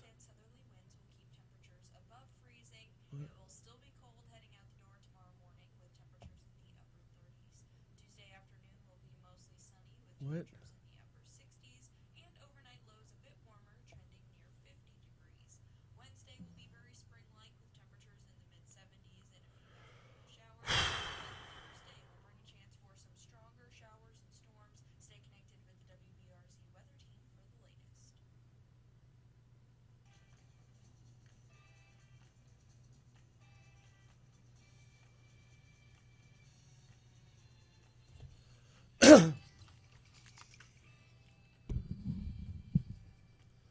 .737 Talk 107.3 FM WBRP. Mornings with Brian Haldane. Rolling right along. Outside in coming your way about 20 minutes from right now. 19. Every Monday, we like to kick off your week by talking a little business, by bringing on Stephen Waggis back. He's the president of the Louisiana Association of Business and Industry.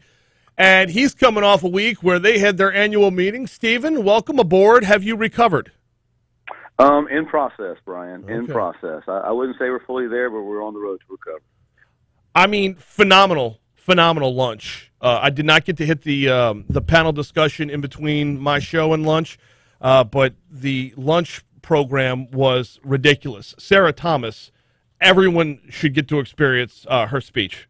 That was fantastic. Yes. The interview with Drew Brees, you did a great job there. Everything about it I loved. It was awesome, man. I mean, going into a Super Bowl week and, with the playoffs being so well, everyone, and with Joe Burrow and Rams having Tigers everywhere, I mean, everyone's in tune with the game. And so having kind of a football-themed game-changer conference was, good timing. And it just came off great. Sarah Thomas, for those that don't know who we're talking about, she was our guest speaker at our annual meeting last week. She's the first female referee at the NFL. She's the first female referee to referee a Super Bowl. She's from Pascagoula, Mississippi.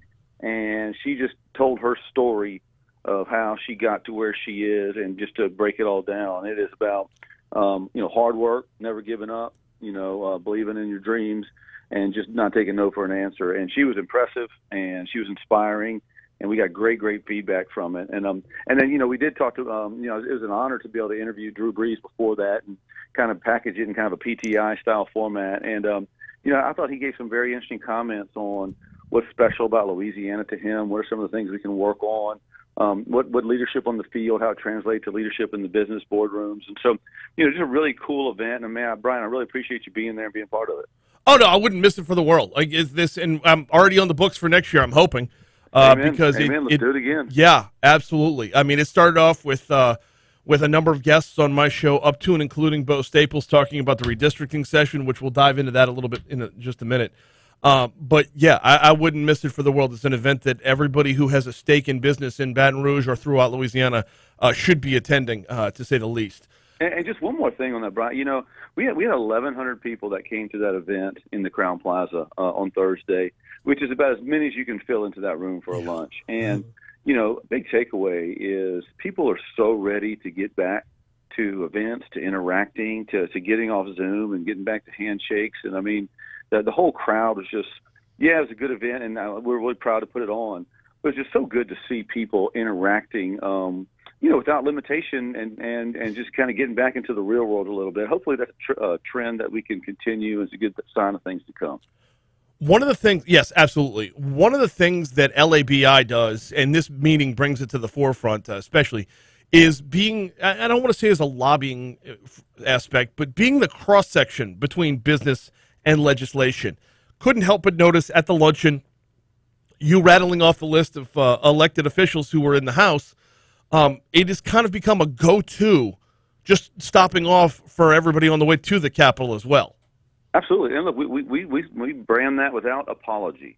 Without a doubt, you want legislators, elected officials, public service commissioners, State Board of Education members, you want them to know what the business leaders in all their communities are like, what their hopes and dreams are, what they're trying to accomplish, and see if there's area for common ground. I mean, absolutely, without apology, we do our best to try to get those folks working together, because everyone talks about collaboration.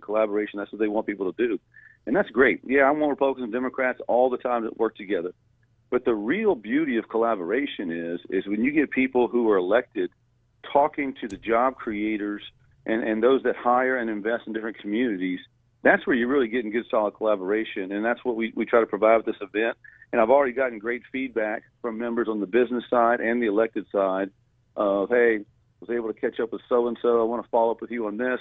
Ideas, emanate from gatherings like this. And so that's why we try to do so many of those where you go with an agenda, but the real great takeaway is all the little conversations that turn into the great ideas that turn into the future policies that hopefully we can rally around.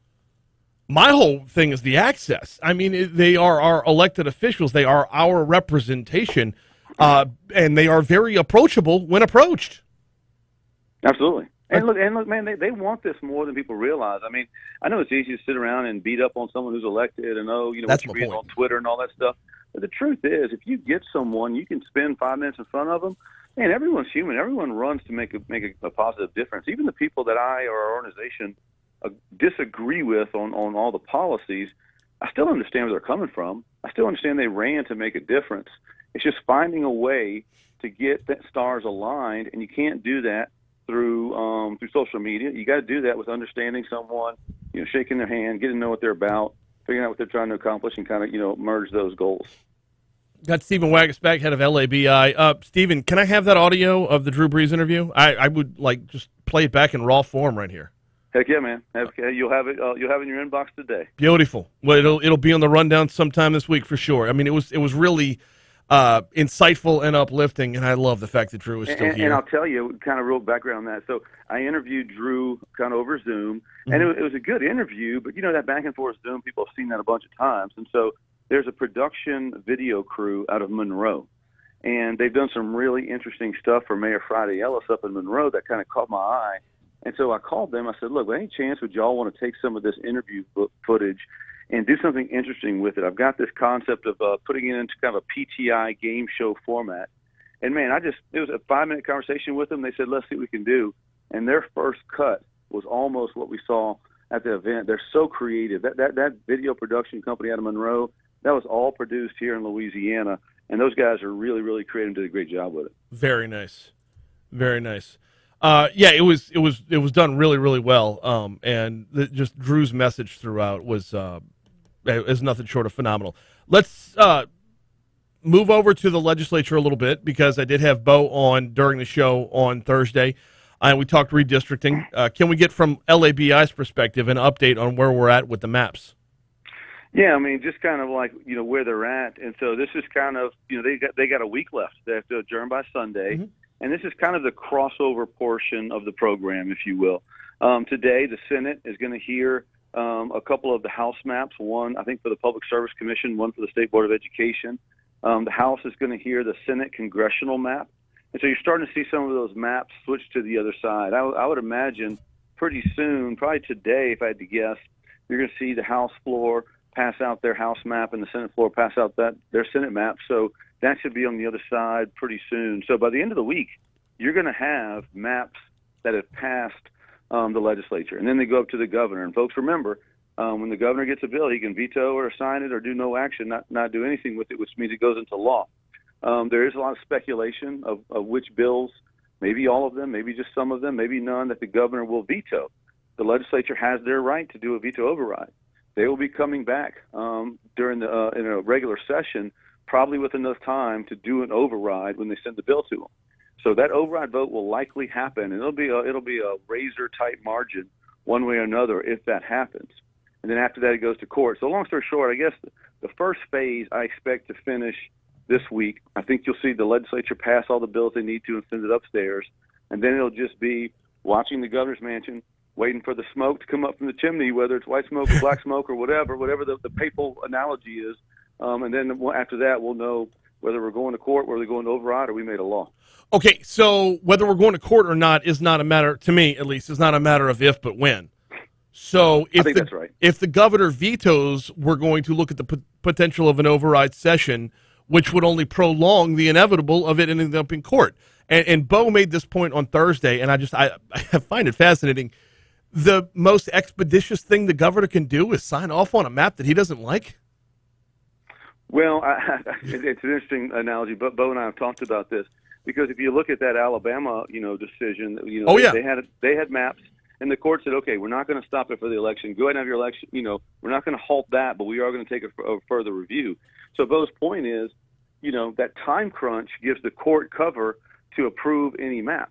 And so if you wait 30 days and then you do override, and then it goes to court, it's easy for the court to say, hey, we're too close to the election, too late to change now. So that is a theory that if he doesn't like the maps, maybe he signs them to speed that up, which just goes to show you how screwy things can be made sometimes if he has to approve something that he really disapproves. It's baffling. Got about 2 minutes left with Stephen Wagasback. Are we looking ahead towards the regular session yet? Yeah, we are. It starts March 14th. And, rarely for Louisiana, we're in a situation like every other state in the country where there's plenty of money. We're not going to have budget conversations. There'll be no stories of fiscal cliffs or anything like that. It's just going to be how they're going to spend all that money. Now, it's all that federal stimulus money that was borrowed from China, which has, negative ripple effects that we all know about. But the truth is they got a lot of money to spend right now. So you're not going to have a budget cut session. So I think this is going to be a session filled with kind of what I would call maybe two categories of bills, wonky and bumper sticker. The bumper sticker is going to be all the stuff they want to run for election on. These are going to be the high-profile bills that excite the activists on both sides, Republican and Democrat.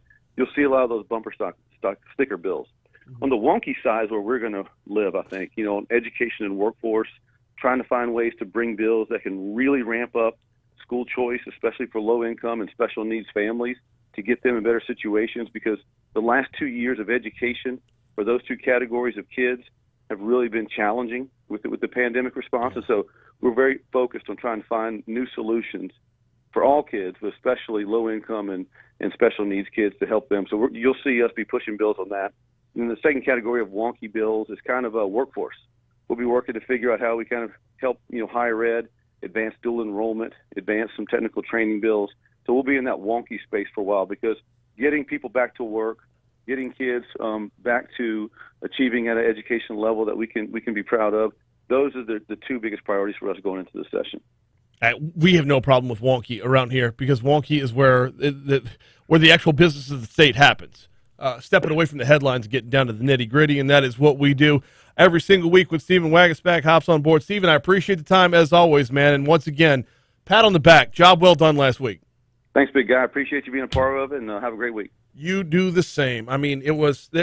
I know I sound like I'm overinflating it, but I'm not. I'm underselling just how great of an event it was. We got your money now. Then we're stepping outside of East Baton Rouge Parish next.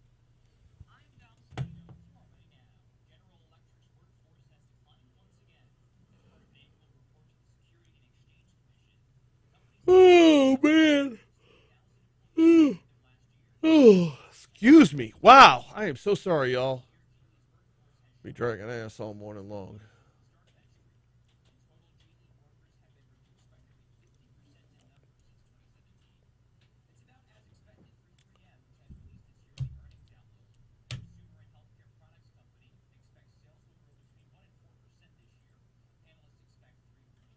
Go into your settings. It's a switch. Also turn on pin code login. Okay, where the hell are my settings?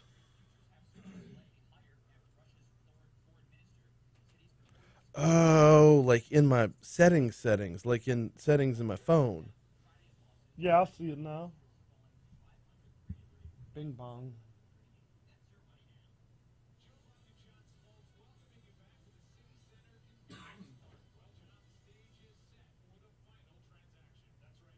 Nope. Not there.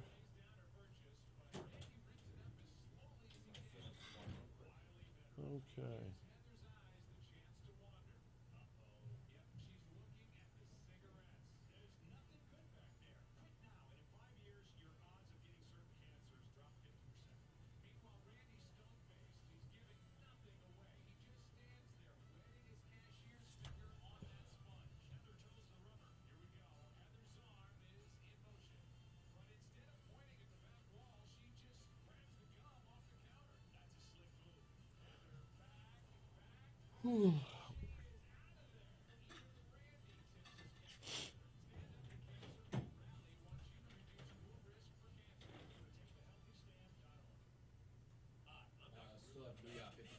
Okay. I don't see where notification preferences. Ah, yes. Off. Yes, I will keep those emails.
So I'm at a crossroads with the betting, y'all. I love going to L'Auberge and actually going to the window and placing wagers and having a ticket, physical ticket on hand, in hand. But I started that before mobile was available. And L'Auberge is located somewhere in East Jesus. So now that football season is over with, do I continue to frequent L'Auberge without a full-on sports book, you know, as they're going to build out a Barstool sports book?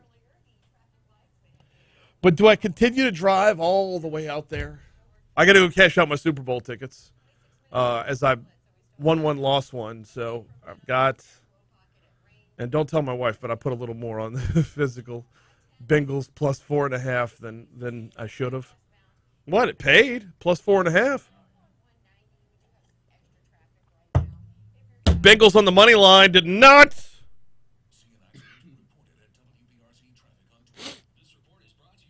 I like that, though. I'll put like 40 on the spread and then another 5 on the money line, just as a little, you know? I know. Everybody who's not into sports betting is like, shut up. I'm just getting into it, but it's still like... Are you? Yeah. Are you? Where are you at with the Sockers? Okay. We're working on some stuff, y'all. 7:55, Talk 107.3 FM, WBRP, Mornings with Brian Haldane, rolling right along. Coming up next, thanks again to Stephen Wagasback for hopping on board. And yeah, I can't wait to get a hold of that interview. It's Stephen and Drew Brees. And you're not going to hear like breaking news, like Drew's coming back to football. No.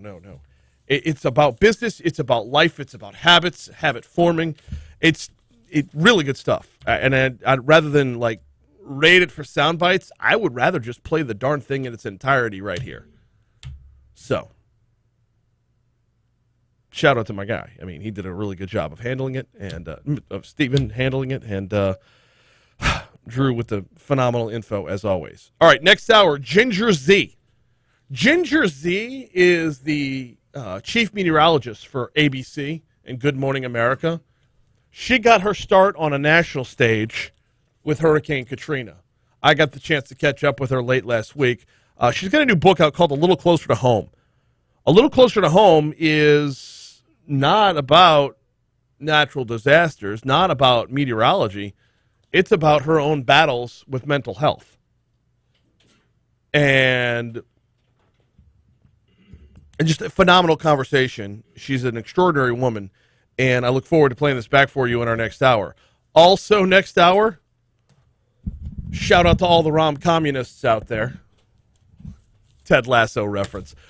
Rom-coms are very much an underrated form of movie, genre of movie. Guilty pleasure? Yes. Do we just expect everything to pan out the way it should in a storybook ending? Yes. Scott, Excuse me, Scott Meslow literally wrote the book on rom-coms. He'll join us at 8:40. Right now, we step outside of East Baton Rouge Parish, as we do every day at this time. It's time for The Outside In. Get out of town.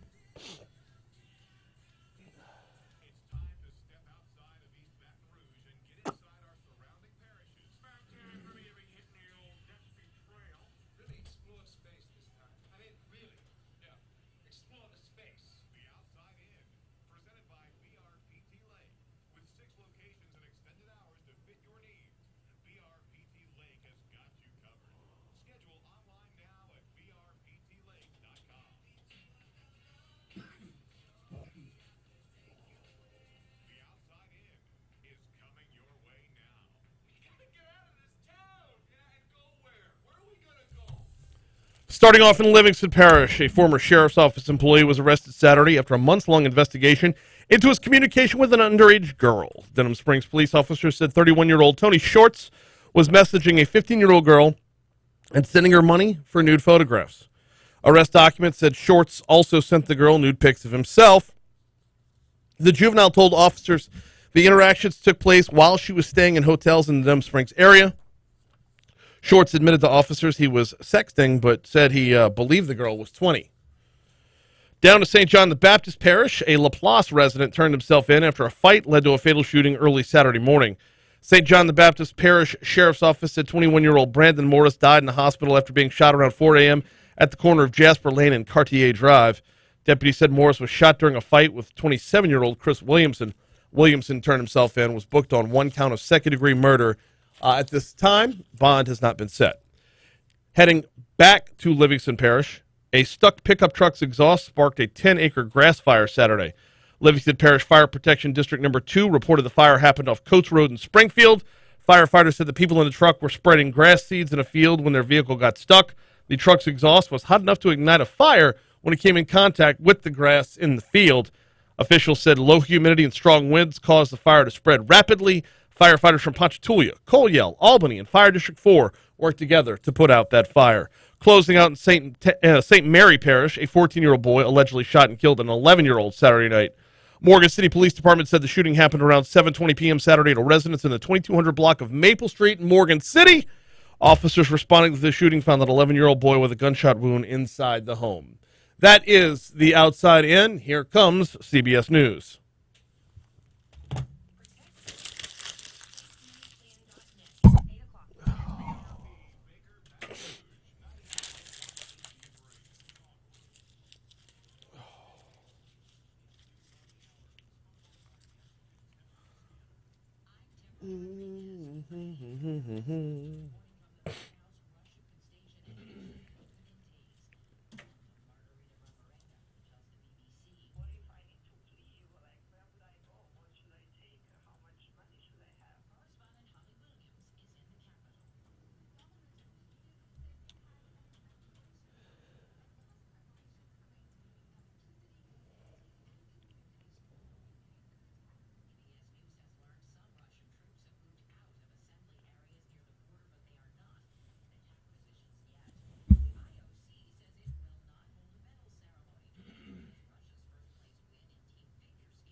No kidding. Well, like there were a lot of alleged doping allegations in the recent World Cup and the Euros that preceded it. Yeah. Hey, get a couple of commercials from the Super Bowl to play on the screen. After Ginger Z. In between, in like the bottom of the hour. Yeah, we're gonna have enough time there. She's gonna hop on it. Coming back in that break. The interview's 9 minutes. The segment's 14. So we'll have time to do that.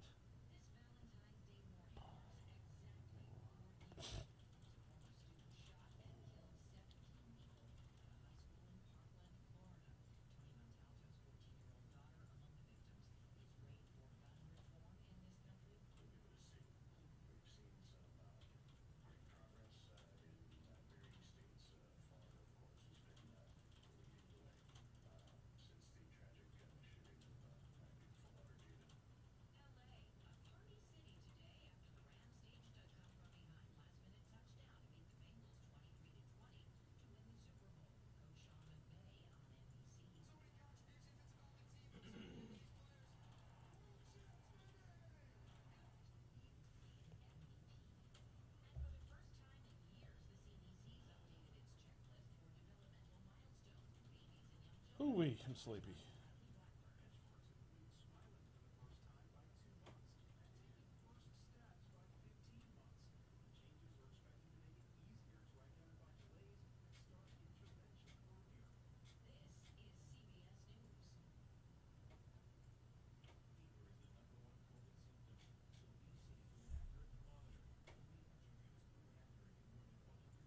Southern going to win on the road tonight, y'all?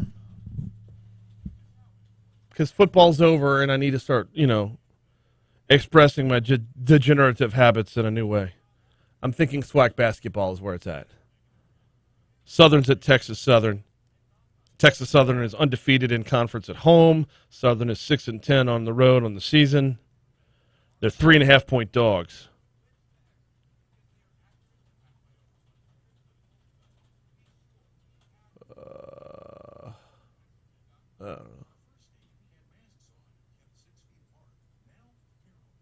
Oh, crap. Did I win money in fantasy football last night? I got so involved in the in-game stuff, I forgot all about. Yeah, and I had like 8 different entries. I won $1.50. Woo! Dollar bill, y'all. Quarters, y'all. I won 6 quarters. It sucks. I hate everything. Which one won? I did a couple of different lineups just to put different crap out there. Which one actually won? Stafford at quarterback, Cup, Higgins, Akers, Blanton. Blanton didn't even... And the Rams defense. All right. Not bad. Not bad. If I had flip-flop Stafford and Cup, I would have won even more.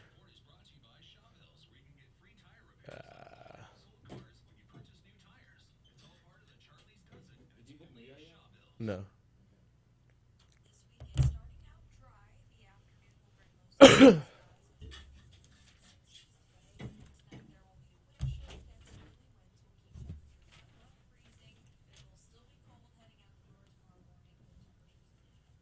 Mom's cold heading out the door tomorrow morning. Oh.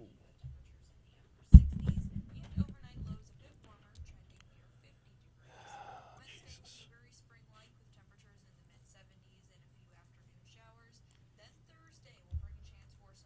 Oh, yeah, I forgot about this. Is this today? That's Wednesday. Merle Code. No time for love, Dr. Jones. I got to look this up.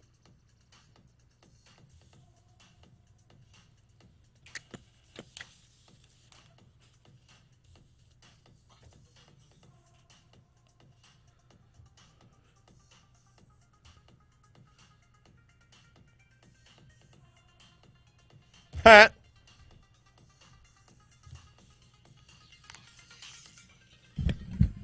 .806 Talk 107.3 FM WBRP. Hour 3 of Mornings with Brian Haldane coming your way right now. Brian here with you. Jake producing. Got a busy hour this hour. And full disclosure, some of it will be pre-recorded. Pre-recorded. You can't post-record. Some of it will be recorded. For example, in our next segment, Ginger Z, ABC and Good Morning America's chief meteorologist. I got the chance to talk with her last week about her new book, A Little Closer to Home. Ginger is just a fascinating interview. Really, really enjoyed speaking with her. We'll also talk this hour about rom-com as a genre. Scott Meslow literally wrote the book on that. That's coming your way at 8:40. Look, it's Valentine's Day. If we can't talk a little rom-com, then what are we even doing here? Like Ted Lasso, I believe in the rom-com.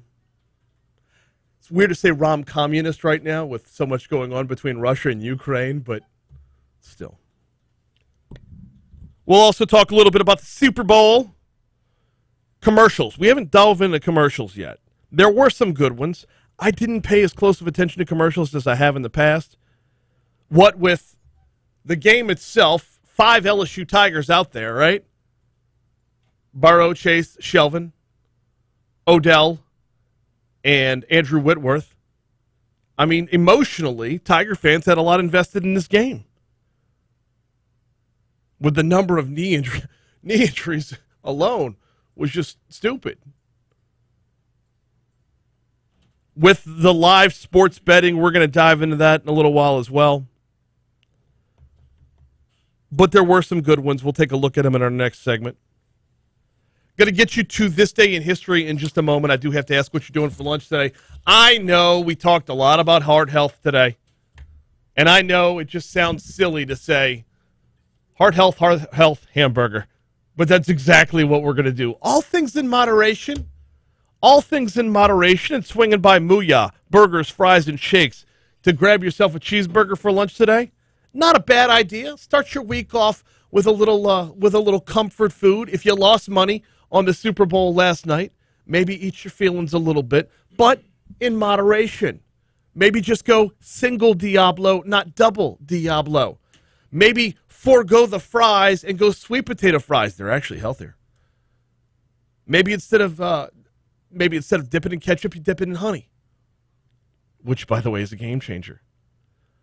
You're going to get top-notch ingredients. You're going to get freshly baked potato buns. You are going to get the best service around. All in, you're going to get the best burger in Baton Rouge. Blue Bonnet at Highland, Segan just north of Industrialplex, either location of Mooyah, burgers, fries, and shakes will get you taken care of for lunch today. And, then hit the treadmill for the heart health. That's how we roll. Time for Jake to take us back in time. Time for This Day in History.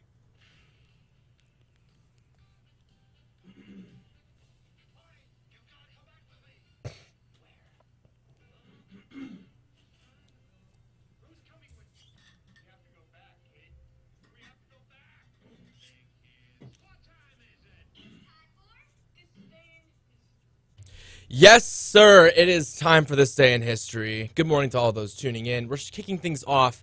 1849 in New York City, James K. Polk becomes the first serving U.S. president to have his photograph taken. Nice. Fun fact for you. Yeah. 1929, St. Valentine's Day Massacre in Chicago. Oh. 7 gangsters killed, allegedly, on Al Capone's orders. Allegedly on Al Capone's orders? Allegedly. Allegedly. Allegedly. What? I mean, it was almost 100 years ago. Can we drop the allegedly? It was Al Capone's guys, right?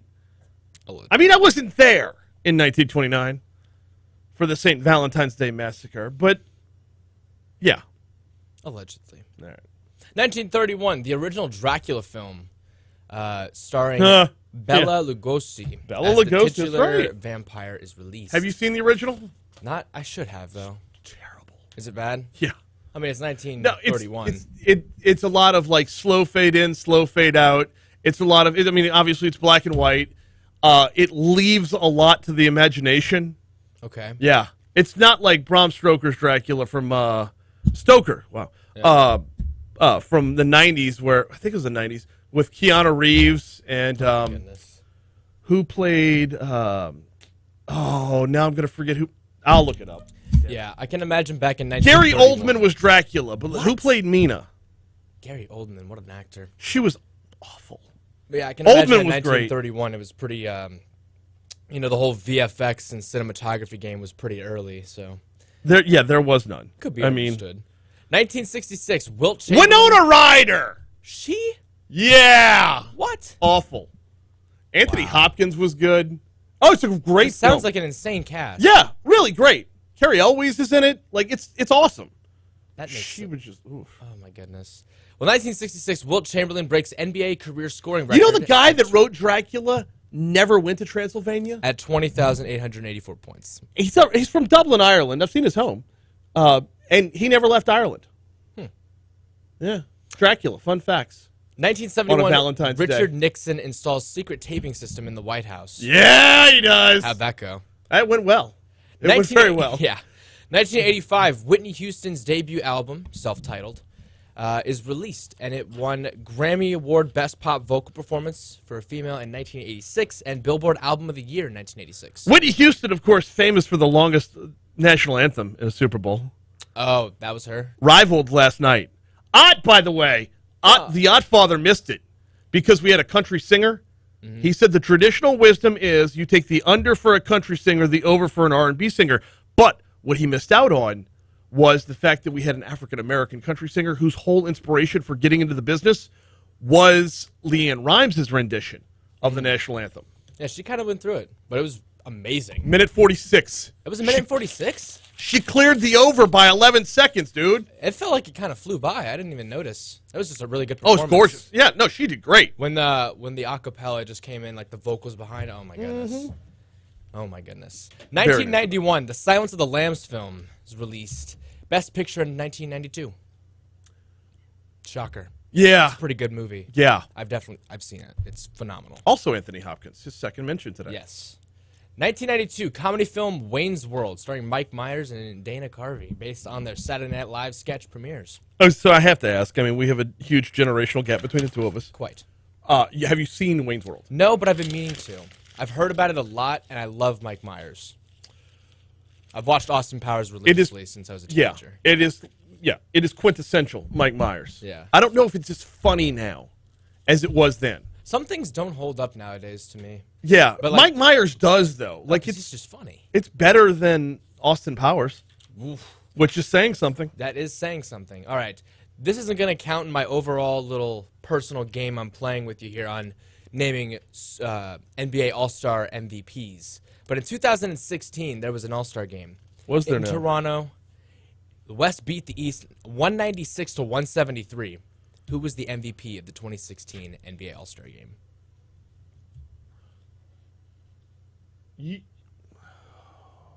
Shoot, you might have me here. Had Kobe retired yet? If Kobe hadn't retired yet, it's got to be Kobe. I don't recall if he'd retired yet. 2016. Didn't he retire in 2017? Yeah. Well, it was. I'm going with Kobe. It was not Kobe. Darn it! It was Russell Westbrook. Oh, Which I think no. that was hot after the KD trade. I Wasn't it? missed one. Yeah. No, that one doesn't really count as much to me. I was just impressed that you got the ones that were from like 20 years ago. Yeah. Alas, you're still number one in my book. 2018, American snowboarder Shaun White wins an unprecedented third Olympic halfpipe gold medal. He didn't do so well this year. I mean, it was his last one. He Yeah. deserved it. I mean, still one of the greats, if not the great. In his thing, yes, he's the great. Right. But like in just sports in general, like That's- he's got a seat at the table. You have to consider that. You have to assume the position that that's a sport, though. I mean, it is. Birthdays. Denai Guerrera turns 44. You may know her as Michonne from The Walking Dead. She's also in Black Panther as, I'm blanking on her name, the leader of the Dora Milaje. Anyway, Simon Pegg turns 52. Got Okay. 3 footballers. Angel Di Maria, 34. Christian Eriksen turns 30. And Edinson Cavani turns 35. That's all the birthdays. What do you got for me? Hall of Fame quarterback Jim Kelly. Very nice. Yeah. Drew Bledsoe as well. And I thought I had one more here. Oh, longtime sportscaster Pat O'Brien. Ooh. Yeah. Not the namesake of the bar, Pat O'Brien, about to but say, no, Sports is there a Machine. resemblance there? Sports Machines, Pat O'Brien. Well, happy birthday to all those mentioned. I had no deaths to report, and it's Valentine's Day. It is. Happy Valentine's Day to all of those tuning in. That is This Day in History. All right. We're going to take a quick break. When we come back, Ginger Z from Good Morning America, ABC's chief meteorologist. I got the chance to talk with her late last week. We have that for you next on Talk With Us 73. All right. I'm going to step away when we have the Ginger Z interview. So, you know what I need to do? I need to forward you Winona Ryder. Golly, how bad was she? Ginger Z.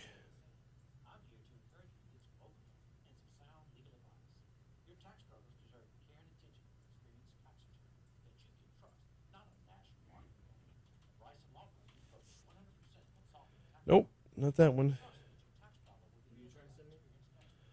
The picture to put along with it. Got it right here. Oof. Use the one with the book cover. She is. Yes. Include attachments. Jake. All right. Actual size. That way you can mess with it on your end. You've got it. All right, I'm going to step away for a minute. He's diving right in, coming back from break. So I'll be back.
Time to welcome in Good Morning America's chief meteorologist, ABC's chief meteorologist. She is the author of the bestseller Natural Disaster, and now she's diving back in for A Little Closer to Home. Ginger Z, welcome to Talk 107.3. How are you? I am well. Thank you for asking. I've had a morning full of emotions, which at this point in my life, I'm saying, yay. You know what? That's probably the best place to start, is walking through all the emotions. Natural Disaster, you really confronted your own battles with mental health. Now taking this on a deeper level with A Little Closer to Home, I want to start with, what's it like re-experiencing everything through a series of interviews to walk you down a path you've already had to expose yourself to? It's healing. I mean, and that kind of speaks to what the purpose of the book is to just get people talking, realizing that I'm healing every time, but I'm also hearing from people for the last 5 years of my 2 books where they're connecting, and I might be the first person that they're reaching out to and saying, this happened to me, or this is what I feel. And it's a lot of responsibility. I always encourage them to get a professional involved because I do not claim to be one. But I think just like when I look at how I'm a meteorologist, and I don't think I could be the meteorologist that I am without my storm chasing experience. I've been storm chasing, being in storms next to them, smelling them, touching them, and then forecasting them since I was 19. I don't know how people can do that if they've only looked at a textbook or just at a radar. I don't think that people can know what to do or feel or even the inkling of what to do if they haven't been in a mental health storm. And I'm lucky enough to be a person who has had that experience and made it out.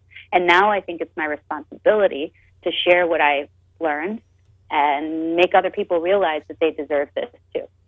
Okay, so much to unpack from that one answer. And we're going to start with August 29th of 2005. Since you're on here in South Louisiana, we got to take it all the way back to Katrina. When you talk about the sights, sounds, and smells after a storm, take us all the way back to the Gulf Coast. I know you were in Mississippi originally, but I believe you made it over to New Orleans as well.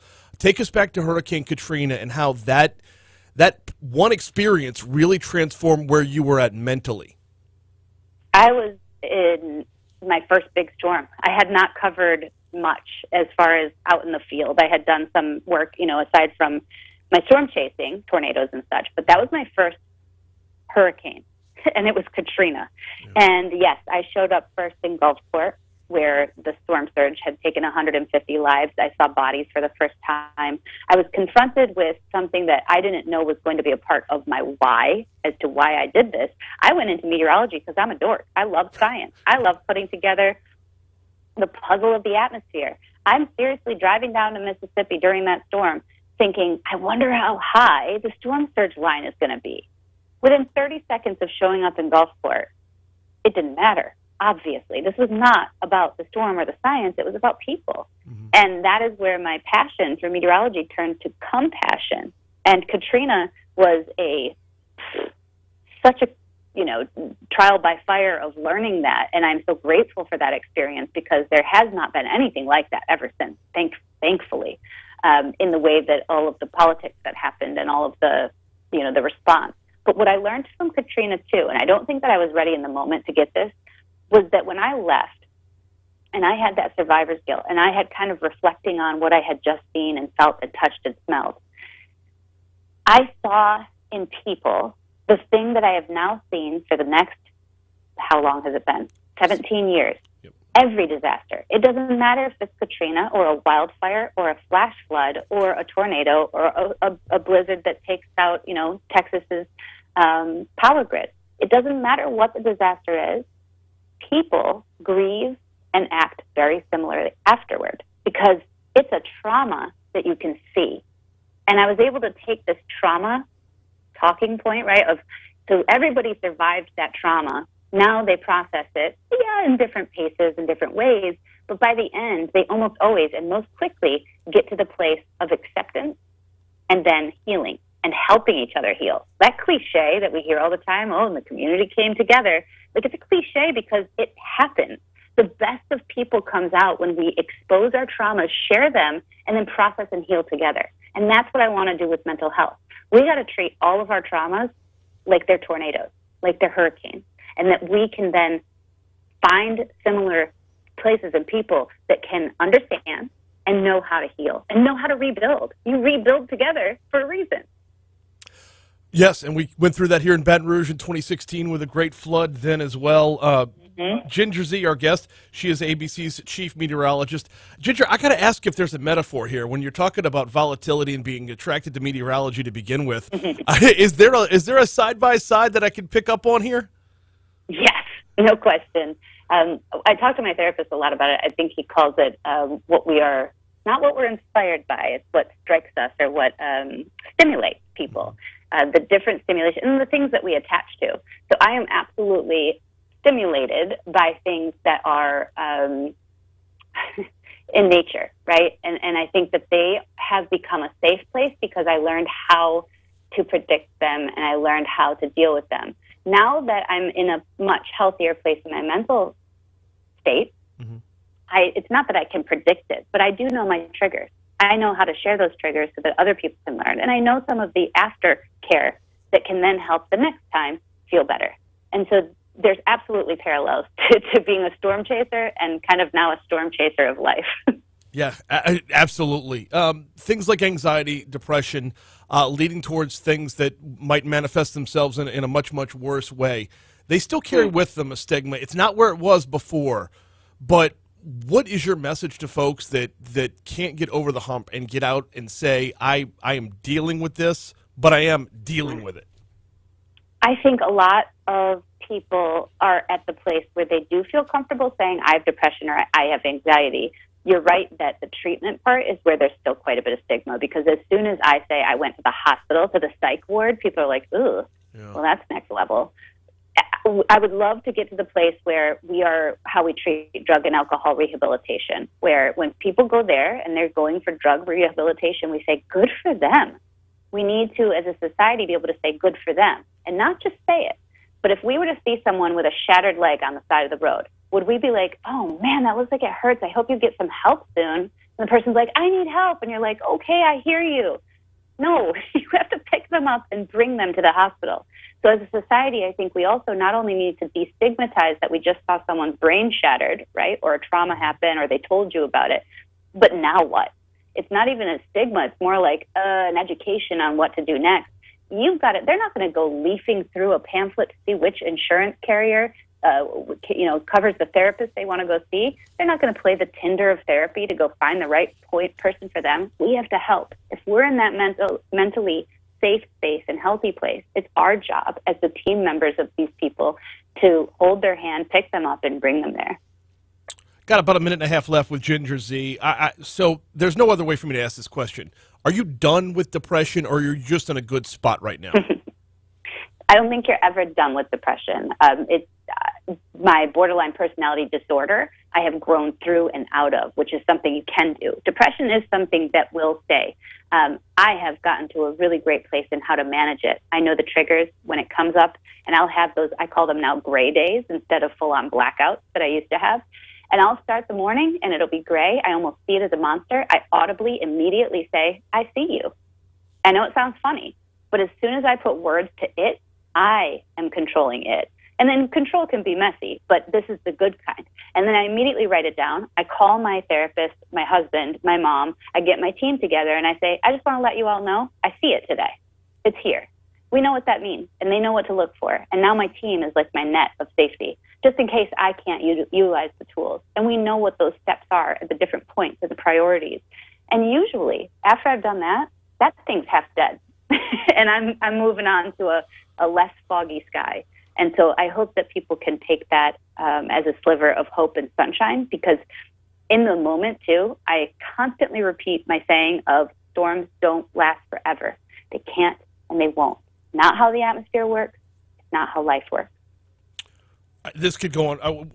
We've only scratched the surface, but I know we're out of time. You and I, we trade Katrina war stories for the next 3 hours before even touching on more of mental health. But I know you got to get. The book is titled A Little Closer to Home. Ginger Z dives back in on a much deeper level the second time around in talking about mental health. Ginger, thank you so much for the time this morning. Thank you.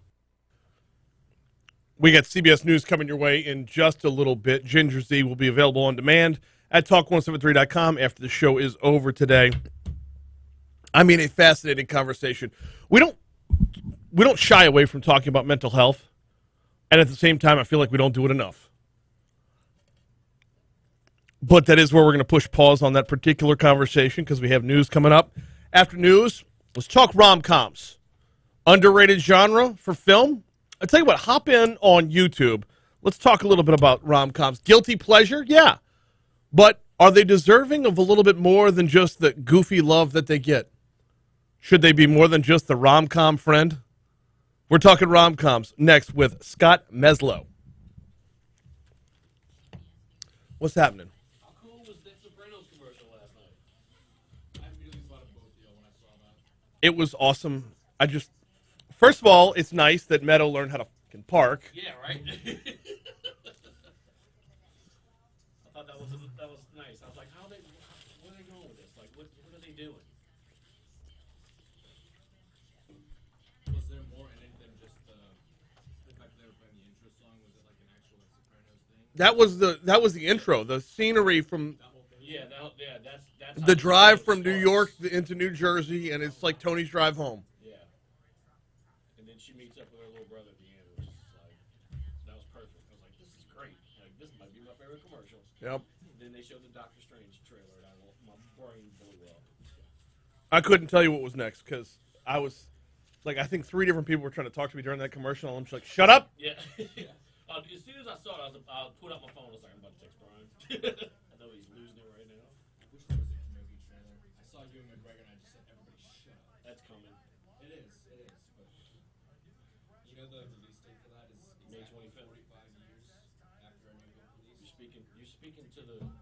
I know you are. That's who I am. The caretaker of the universe. That's why I'm. Yes. Bad Batch May 4th. Season 2. So. Oh my God. This is the golden year of Star Wars. We haven't had a year this Well, good in a decade. they got to make up for Book of Boba Fett because that was a disaster. 5 and 6 though. Haven't seen it yet. That wasn't Book of Boba Fett. No, it wasn't, Mandalorian but it was season still 3. peak Star Wars. Yeah, but it was the Mandalorian season 3. Episode 6 though. That was just Star Wars everything. Yeah, but I mean, still. I agree with you. For Boba Fett, disservice. For Star Wars, Oh, it was great. great. So it's like 2 different rankings for me. Yeah, I get that. Talking rom-coms? Yes, Scott Meslow wrote a book about rom-coms and how they're ignored by award shows and they need their own award show. And it was a fun little conversation. Oh, you recorded it already? Mm-hmm. Yep. All right. Let's see if YouTube's got anything to say about the rom-coms. Talk to you about this. Hell, so yeah, as the commercial was on, I'm like, shut up. Yeah. And then as soon as it's over, I'm like, Christy, I want an electric Chevy. Now, I need it now. And she's like, huh? I'm like, did you even what? No. I'm like, bro! Oh, electric Chevy, I'm going to go to New Jersey to buy it. She drove past Satriali's. Like, oh, Gabriella says me down for the gabagool. Oh. Yeah, I was the same way when they showed the Lord of the Rings trailer.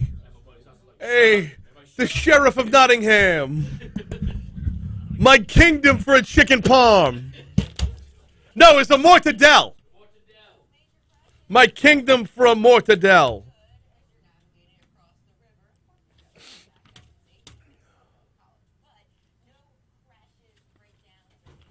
Whoa.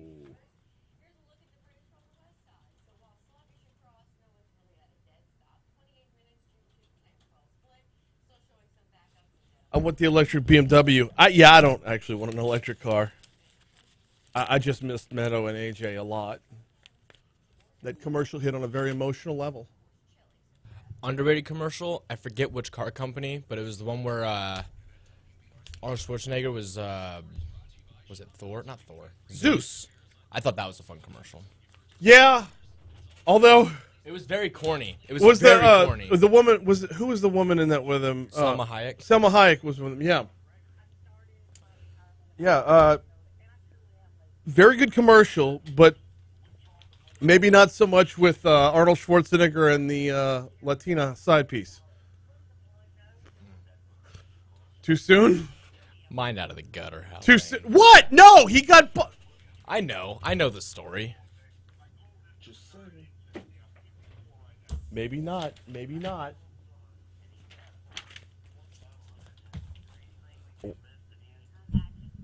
Which was that? The BMW one that had Arnold Schwarzenegger? Oh, it was, yeah. All right.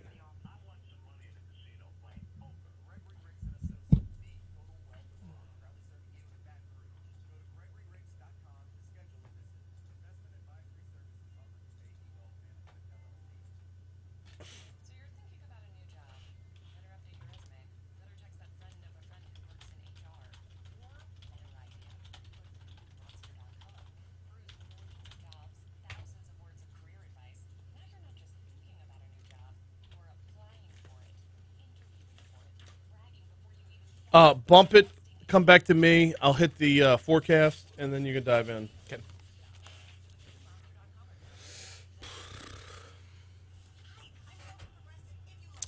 Yeah.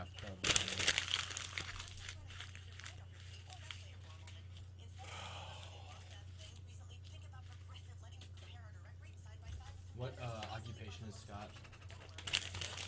Author?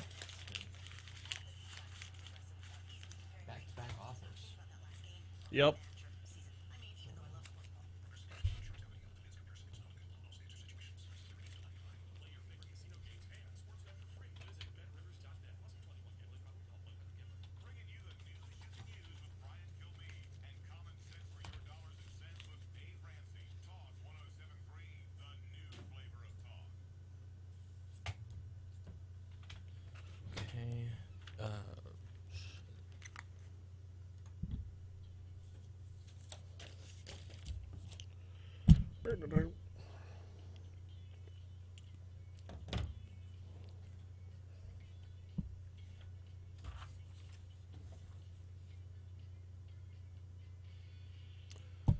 837 Talk 1073 FM WBRP. We've got back-to-back authors here. We're going to get you to Scott Meslow's.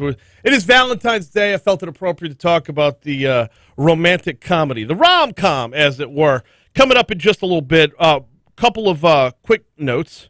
Number one, everybody's favorite Valentine, Governor John Bel Edwards, will hold a press conference today to provide a brief update on COVID-19 and take some questions from the media. That is coming up at 2 p.m. today. We will be covering that right here on Talk 1073 FM. Also, your forecast. We're getting up to 68 degrees today. Overnight low tonight getting down to 36. Tomorrow we top out at 72 and then down to 52, and that warming trend will continue on Wednesday, but then we're going to have some rain on Wednesday evening into Thursday. That is going to kind of reset the colder temperatures. After it rains, your overnight low Thursday into Friday is going to be 40, and then right back down to 36 again for Saturday morning. Right now, we're at 46 degrees in downtown Baton Rouge. Happy to be joined right now by Scott Meslow. He's the author of From Hollywood with Love, The Rise and Fall and Rise Again of the Romantic Comedy. Scott, welcome aboard. How are you, sir?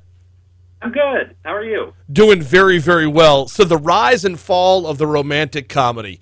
There's no way I'm not starting with Ted Lasso. I am a self-admitted rom-communist, and I think a lot of us guys are and don't care to admit it. Why is that? Yeah, I think there's a little bit of a gender bias, and I hope this book is part of what can help to break that down. I think everyone likes rom-coms. They are crowd-pleasing movies. They are designed to be. But I think there's something about it feels, for a long time people would call them chick flicks and, or talk about guilty pleasures. I think that's ridiculous. I think there's no reason for that. I think a good romantic comedy is like any good comedy. It is designed to entertain. It is an entertainment machine. And I think hopefully the movies I cover in the book do justice to that. What are some of the movies you cover in the book? Yeah, the movie covers what I think of as the modern golden era. So it starts in 1989 with When Harry Met Sally. And then it's really just I talked to a lot of the filmmakers, the writers, directors, stars who made these movies go on to Pretty Woman, Four Weddings and a Funeral. There's Something About Mary, Bridget Jones's Diary, Love Actually, Knocked Up, really, and go right up to the modern day where movies like Crazy Rich Asians and To All the Boys I've Loved Before on Netflix, those kinds of things. Okay. You mentioned Pretty Woman. You mentioned Knocked Up. There's a few others in there where when taking the rom-com path, those movies, if you really break them down, could have gone a very, very different direction. Oh, absolutely. Is there a part of the appeal in that you're walking that path, the filmmaker's walking that path, versus like a When Harry Met Sally or anything with Meg Ryan? You've got Mail, Sleepless in Seattle, those types. The fact that they're walking that line between something that could be very serious and weighty versus the rom-com, does that add to the appeal? I think that's certainly a part of it, and I think audiences can feel authenticity.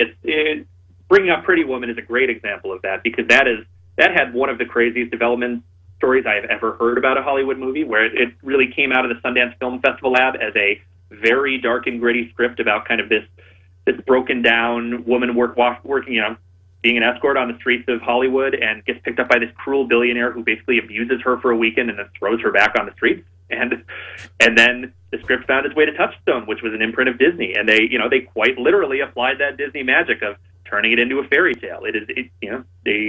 Julia Roberts is more or less a Disney princess by the end of that movie, and I think the fact that movie started so dark and still has some of that darkness in it, I think that's part of what audiences responded to. Audiences, they can handle the full spectrum of human emotion. So if you do the light story, but you don't, completely make it full of sugar, I think there's a little more power to it. Yeah, absolutely. And Julia Roberts does essentially play a princess, and Richard Gere is the Prince Charming, but it does get gritty. It does get street level. The scene with Jason Alexander, basically calling her a whore it takes it to another level, but it adds depth to what would otherwise be, a lot of fluff. I think that we don't shy away from that these days. Right, and not only does he call her a whore, he then assaults her. It's a very dark scene in the movie, but I think that reminds you what the stakes are. I think the audiences can feel the pain of that character in that moment. I think that's part of why Julia Roberts instantly became the biggest star in the world after that movie, and I think it's because that performance really showed a lot of dimensions of her, and the movie allowed her to do that. Now, along with Pretty Woman, which has a dark past, you dive into how did the Farrelly brothers talk, both the studio and Cameron Diaz, and into certain scenes from There's Something About Mary. I've never thought of There's Something About Mary as a rom-com. Yeah, I think because they didn't market it that way. It's interesting. I think that's the studio's, the thing we talked about at the top, where they're a little worried that dudes won't sign up to go see these movies. I think if they sell it as a raunchy comedy instead, but that is absolutely a romantic comedy. And I talked to Peter Farrelly extensively, and they always thought of it as a rom-com. That was definitely the movie they intended to make. But it was also 20th Century Fox. It was like they greenlit that movie and then were instantly terrified of what they bought. And every single scene you think of as iconic from There's Something About Mary is something those guys had to fight for to get in the movie that the studio hated and didn't want to let them do. In some cases, not even let them film, let alone try a cut and see if audiences liked it. It was literally not until that movie was screening for test audiences who were rolling in the aisles that the studio went, oh, this actually is a great movie. We were wrong the whole time. Just let these guys do their thing. In order to be a rom-com, do you have to have, is it just as simple as having the elements of a love story and some jokes, or is there more to it than that? Yeah, that's a pretty succinct breakdown of it. I actually, because there are so many movies that are sort of on the line, I came up with a little test for the movies that I was going to include in the book. Mm-hmm. For me, it was, does the movie make you laugh more than it makes you sad? Then it's the comedy part. And if you take the romantic subplot out of this movie, is there still a movie there or not? And if the whole thing falls apart without that, then it's a romantic comedy. But it's where something like, people talk to me about The Devil Wears Prada as the romantic comedy, and I don't think that counts, because the real arc there is about Anne Hathaway working for Meryl Streep, and she's got this thing with her boyfriend on the side. But that's not the main point of the movie, and so I think of that as like a workplace comedy. Okay, exactly. But the title or the tag of a rom-com does give it a stigma that you're obviously trying to fight through. But yeah, how do you avoid that as a tag or as a pigeonholing of the film?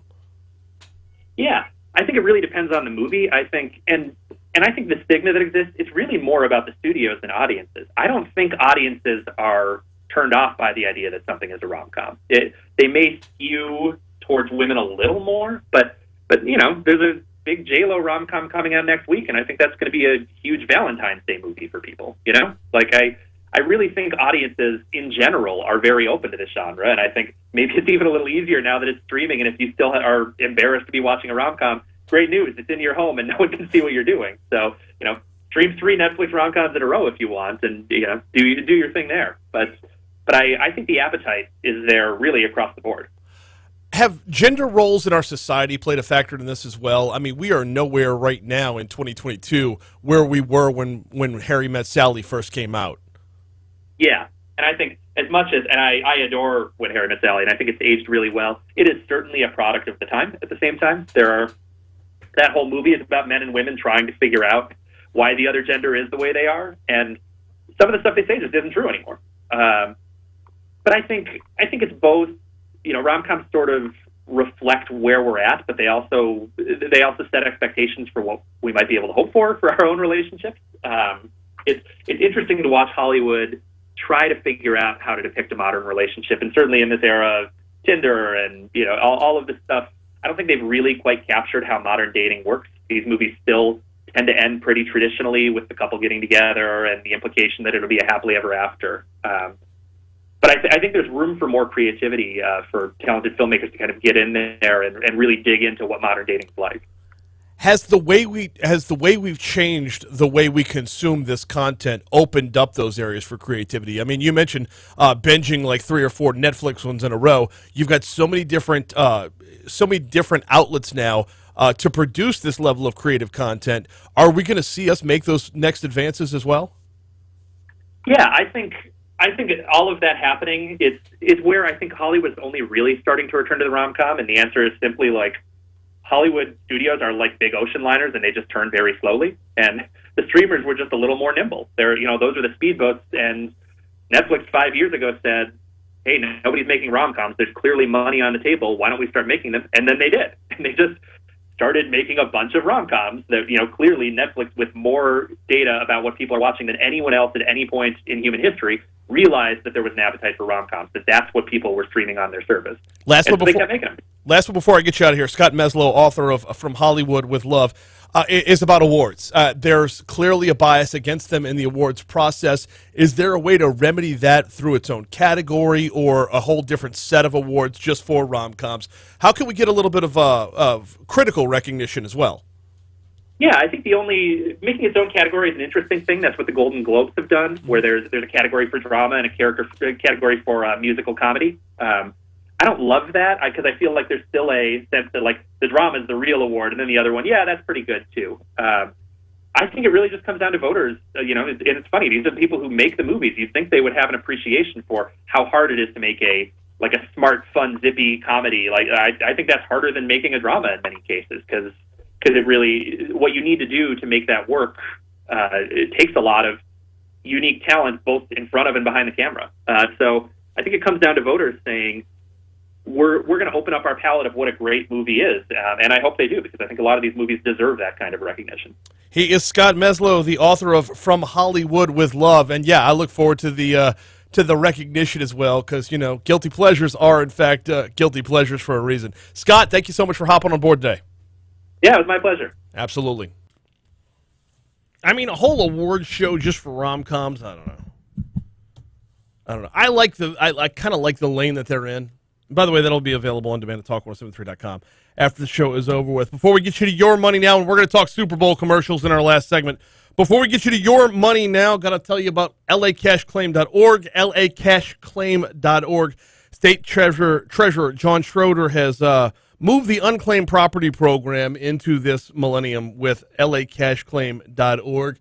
If you left some money behind at a previous apartment, house, job, bank account, whatever, you have no idea how much is just out there. Well, it's $900 million. You have no idea what could be available for you. Everything from, leftover deposits to IRAs to there's a wealth of money, literally and figuratively, just waiting for you at lacashclaim.org. Find out what you got waiting for you at lacashclaim.org. Here comes your money now.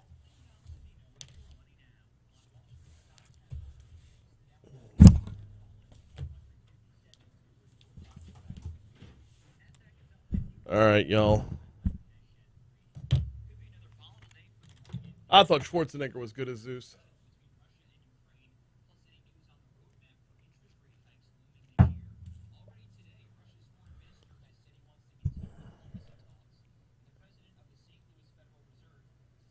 right, let's.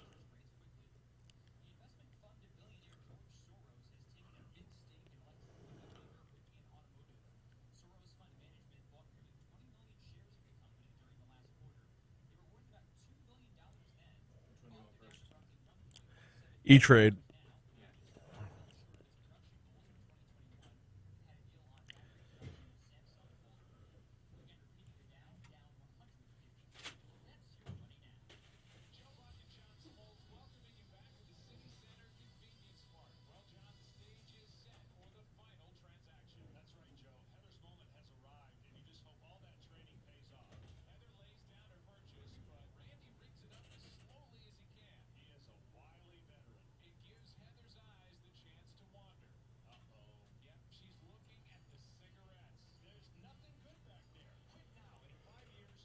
Ba-da-da-ba, ba-da-da-ba. All right, y'all. I know I'm missing 100, right? I'm missing all of them. Best Super Bowl commercials 2022.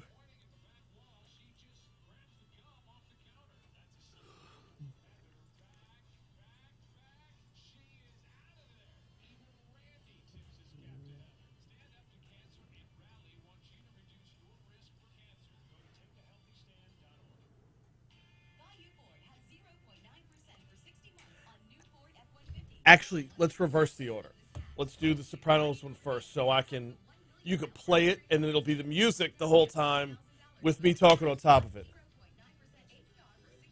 French toast, yeah. I had a slice. Put it in the kitchen, and it'll get eaten for sure. For sure.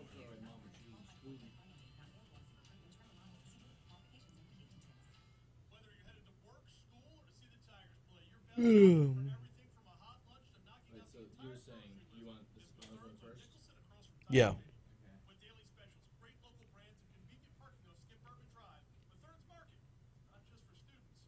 This is former LSU pitcher and avid outdoorsman Ben McDonald. If you're looking for that perfect hunting property or raw land out in the country, do what I did and call First South Farm Credit. With long-term financing available, they can tailor a loan package to fit your individual needs and take you through the whole process from application to closing. And when I bought my property, it was First South's knowledge of land financing that set them apart. If you want a loan, call First South Farm Credit or visit them online at firstsouthland.com. Finding great candidates to hire can be like, well, trying to find a needle in a haystack. Sure, you can post your job to some job board, but then all you can do is hope the right person comes along, which is why you should try ZipRecruiter for free at ZipRecruiter.com/radio. ZipRecruiter doesn't depend on candidates finding you. It finds them for you. Its powerful technology identifies people with the right experience and actively invites them to apply to your job. You get qualified candidates fast. So while other companies might deliver a lot of hay, ZipRecruiter finds you what you're looking for. The needle in the haystack. See why 4 out of 5 employers who post a job in ZipRecruiter get a quality Alexa Mind Reader was good too. I don't know how is the Colin Jost Scarlett Johansson relationship too inside baseball? Like, do a lot of people know that they're a thing? So do I, but I'm a regular Saturday Night Live viewer.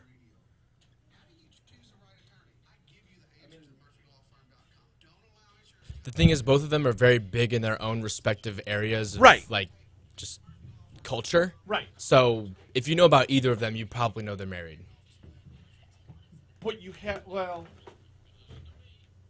yeah, I guess. I just, oh shit. All right, well. Well seasoned with a fresh take on the news. Talk 1073, the new flavor of talk. Now, your WBRZ traffic update from Ashley Fouché. You want me to just get the commercial up there already? Yeah, play it as the rejoin. Play it as the rejoin. It starts off with the music, right? Yeah. Yeah, just hit it on the way back in. Do you want me to put it up on the screen? Yes. Let's sing it right now. Yes. Yes, sir.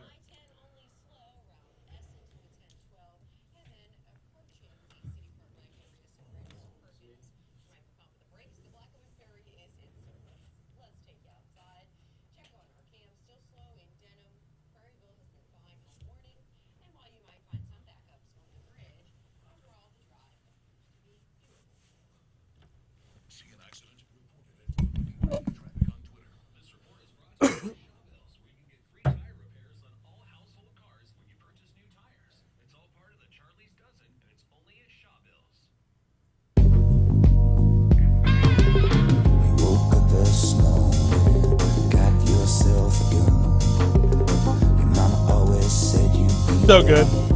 Chosen one. She said, 1 in a million, you got to burn the shine. You were born under a bad sign with a blue moon in your eye. If you're watching on the monitor, if you're watching us on YouTube right now, got the Chevy, was it Chevy Silverado Next Generation electric truck. Step-by-step, shot-by-shot remake of the Sopranos intro. I like starting and ending the show with this song, by the way. Meadow, Soprano. Jamie Lynn Sigler, Meadow, Soprano. The first ever all-electric Chevy Silverado. A whole new truck for a whole new generation. What do you think? That, to me, that was... A lot of folks say that is the best commercial of the Super Bowl. And I don't disagree. There were a lot of stinkers this year. A lot that I really... There was a lot of recycled material, and leaning on a show that ended over a decade ago, you can probably call recycled material as well. But an effective ad nonetheless. The Sopranos, over a decade removed from their final episode, which, by the way, if you noticed, the parking lot she pulled into was the final scene. I mean, it's daylight, but that was Holstein's in the background, was it not? Thank God she finally learned how to park. Oh, hey. What are a few of the other favorite ones? The Pringles can was a really, really good one. I enjoyed that one. A lot of folks are calling that like unintentionally cringy. I don't know why. I just thought it was silly and funny. What else is in there? Dr. Evil. General Motors, Dr. Evil. Larry David was a really good one. The Larry David for FTX, talking about, was it crypto? Investing in it? Yeah. And I'm never wrong about these things. That was a really good one. The E-Trade baby, and Jake and I disagree on this because I don't think Jake knew the backstory on this one. But go ahead and play the E-Trade baby one. I love this one. They found me. Nice suits. Baby. You guys blend right in. The world needs you back. I'm retired, Greg. You know this. People have their money just sitting around doing nothing. That's bad. They shouldn't do that. They're getting crushed by inflation. Well, I feel for them. They're taking financial advice from memes. I'll get my onesies. Good to have you back, old friend. Yeah, eyes on the road, Benny. Welcome to a new chapter in investing. E-Trade, now from Morgan Stanley. It's a talking baby! Okay, I will admit the last part did make me laugh. Yes. It's just the rest of it was really uncanny to me. What do you mean, uncanny? Uncanny? What you mean? Look at the baby. It's a talking baby! It looks so weird, dude. Oh, so good. So the E-Trade baby was around a while ago. So that's kind of revisiting an old one there. I liked E-Trade baby. Who else did we miss out on here? Uber Eats versus Uber Don't Eats. I didn't care for that one. Meh. It forgettable. Yeah. And not to mention, it was just stupid overall. Jim Carrey for Verizon. Anytime Jim Carrey is on the screen, my eyes are glued. So if you're going to bring back a Jim Carrey character, they went with Cable Guy, which was at the time panned, but over the course of time has proven to have staying power as a really good movie. I really like that one. Paul Rudd and Seth Rogen. That one was good. Yeah, also very, very good. Anyway, let us know on YouTube. By the way, subscribe while you're there. We got to get out of here. The Fox News Rundown's coming your way next, followed by Brian Kilmeade right here on Talk 107.3.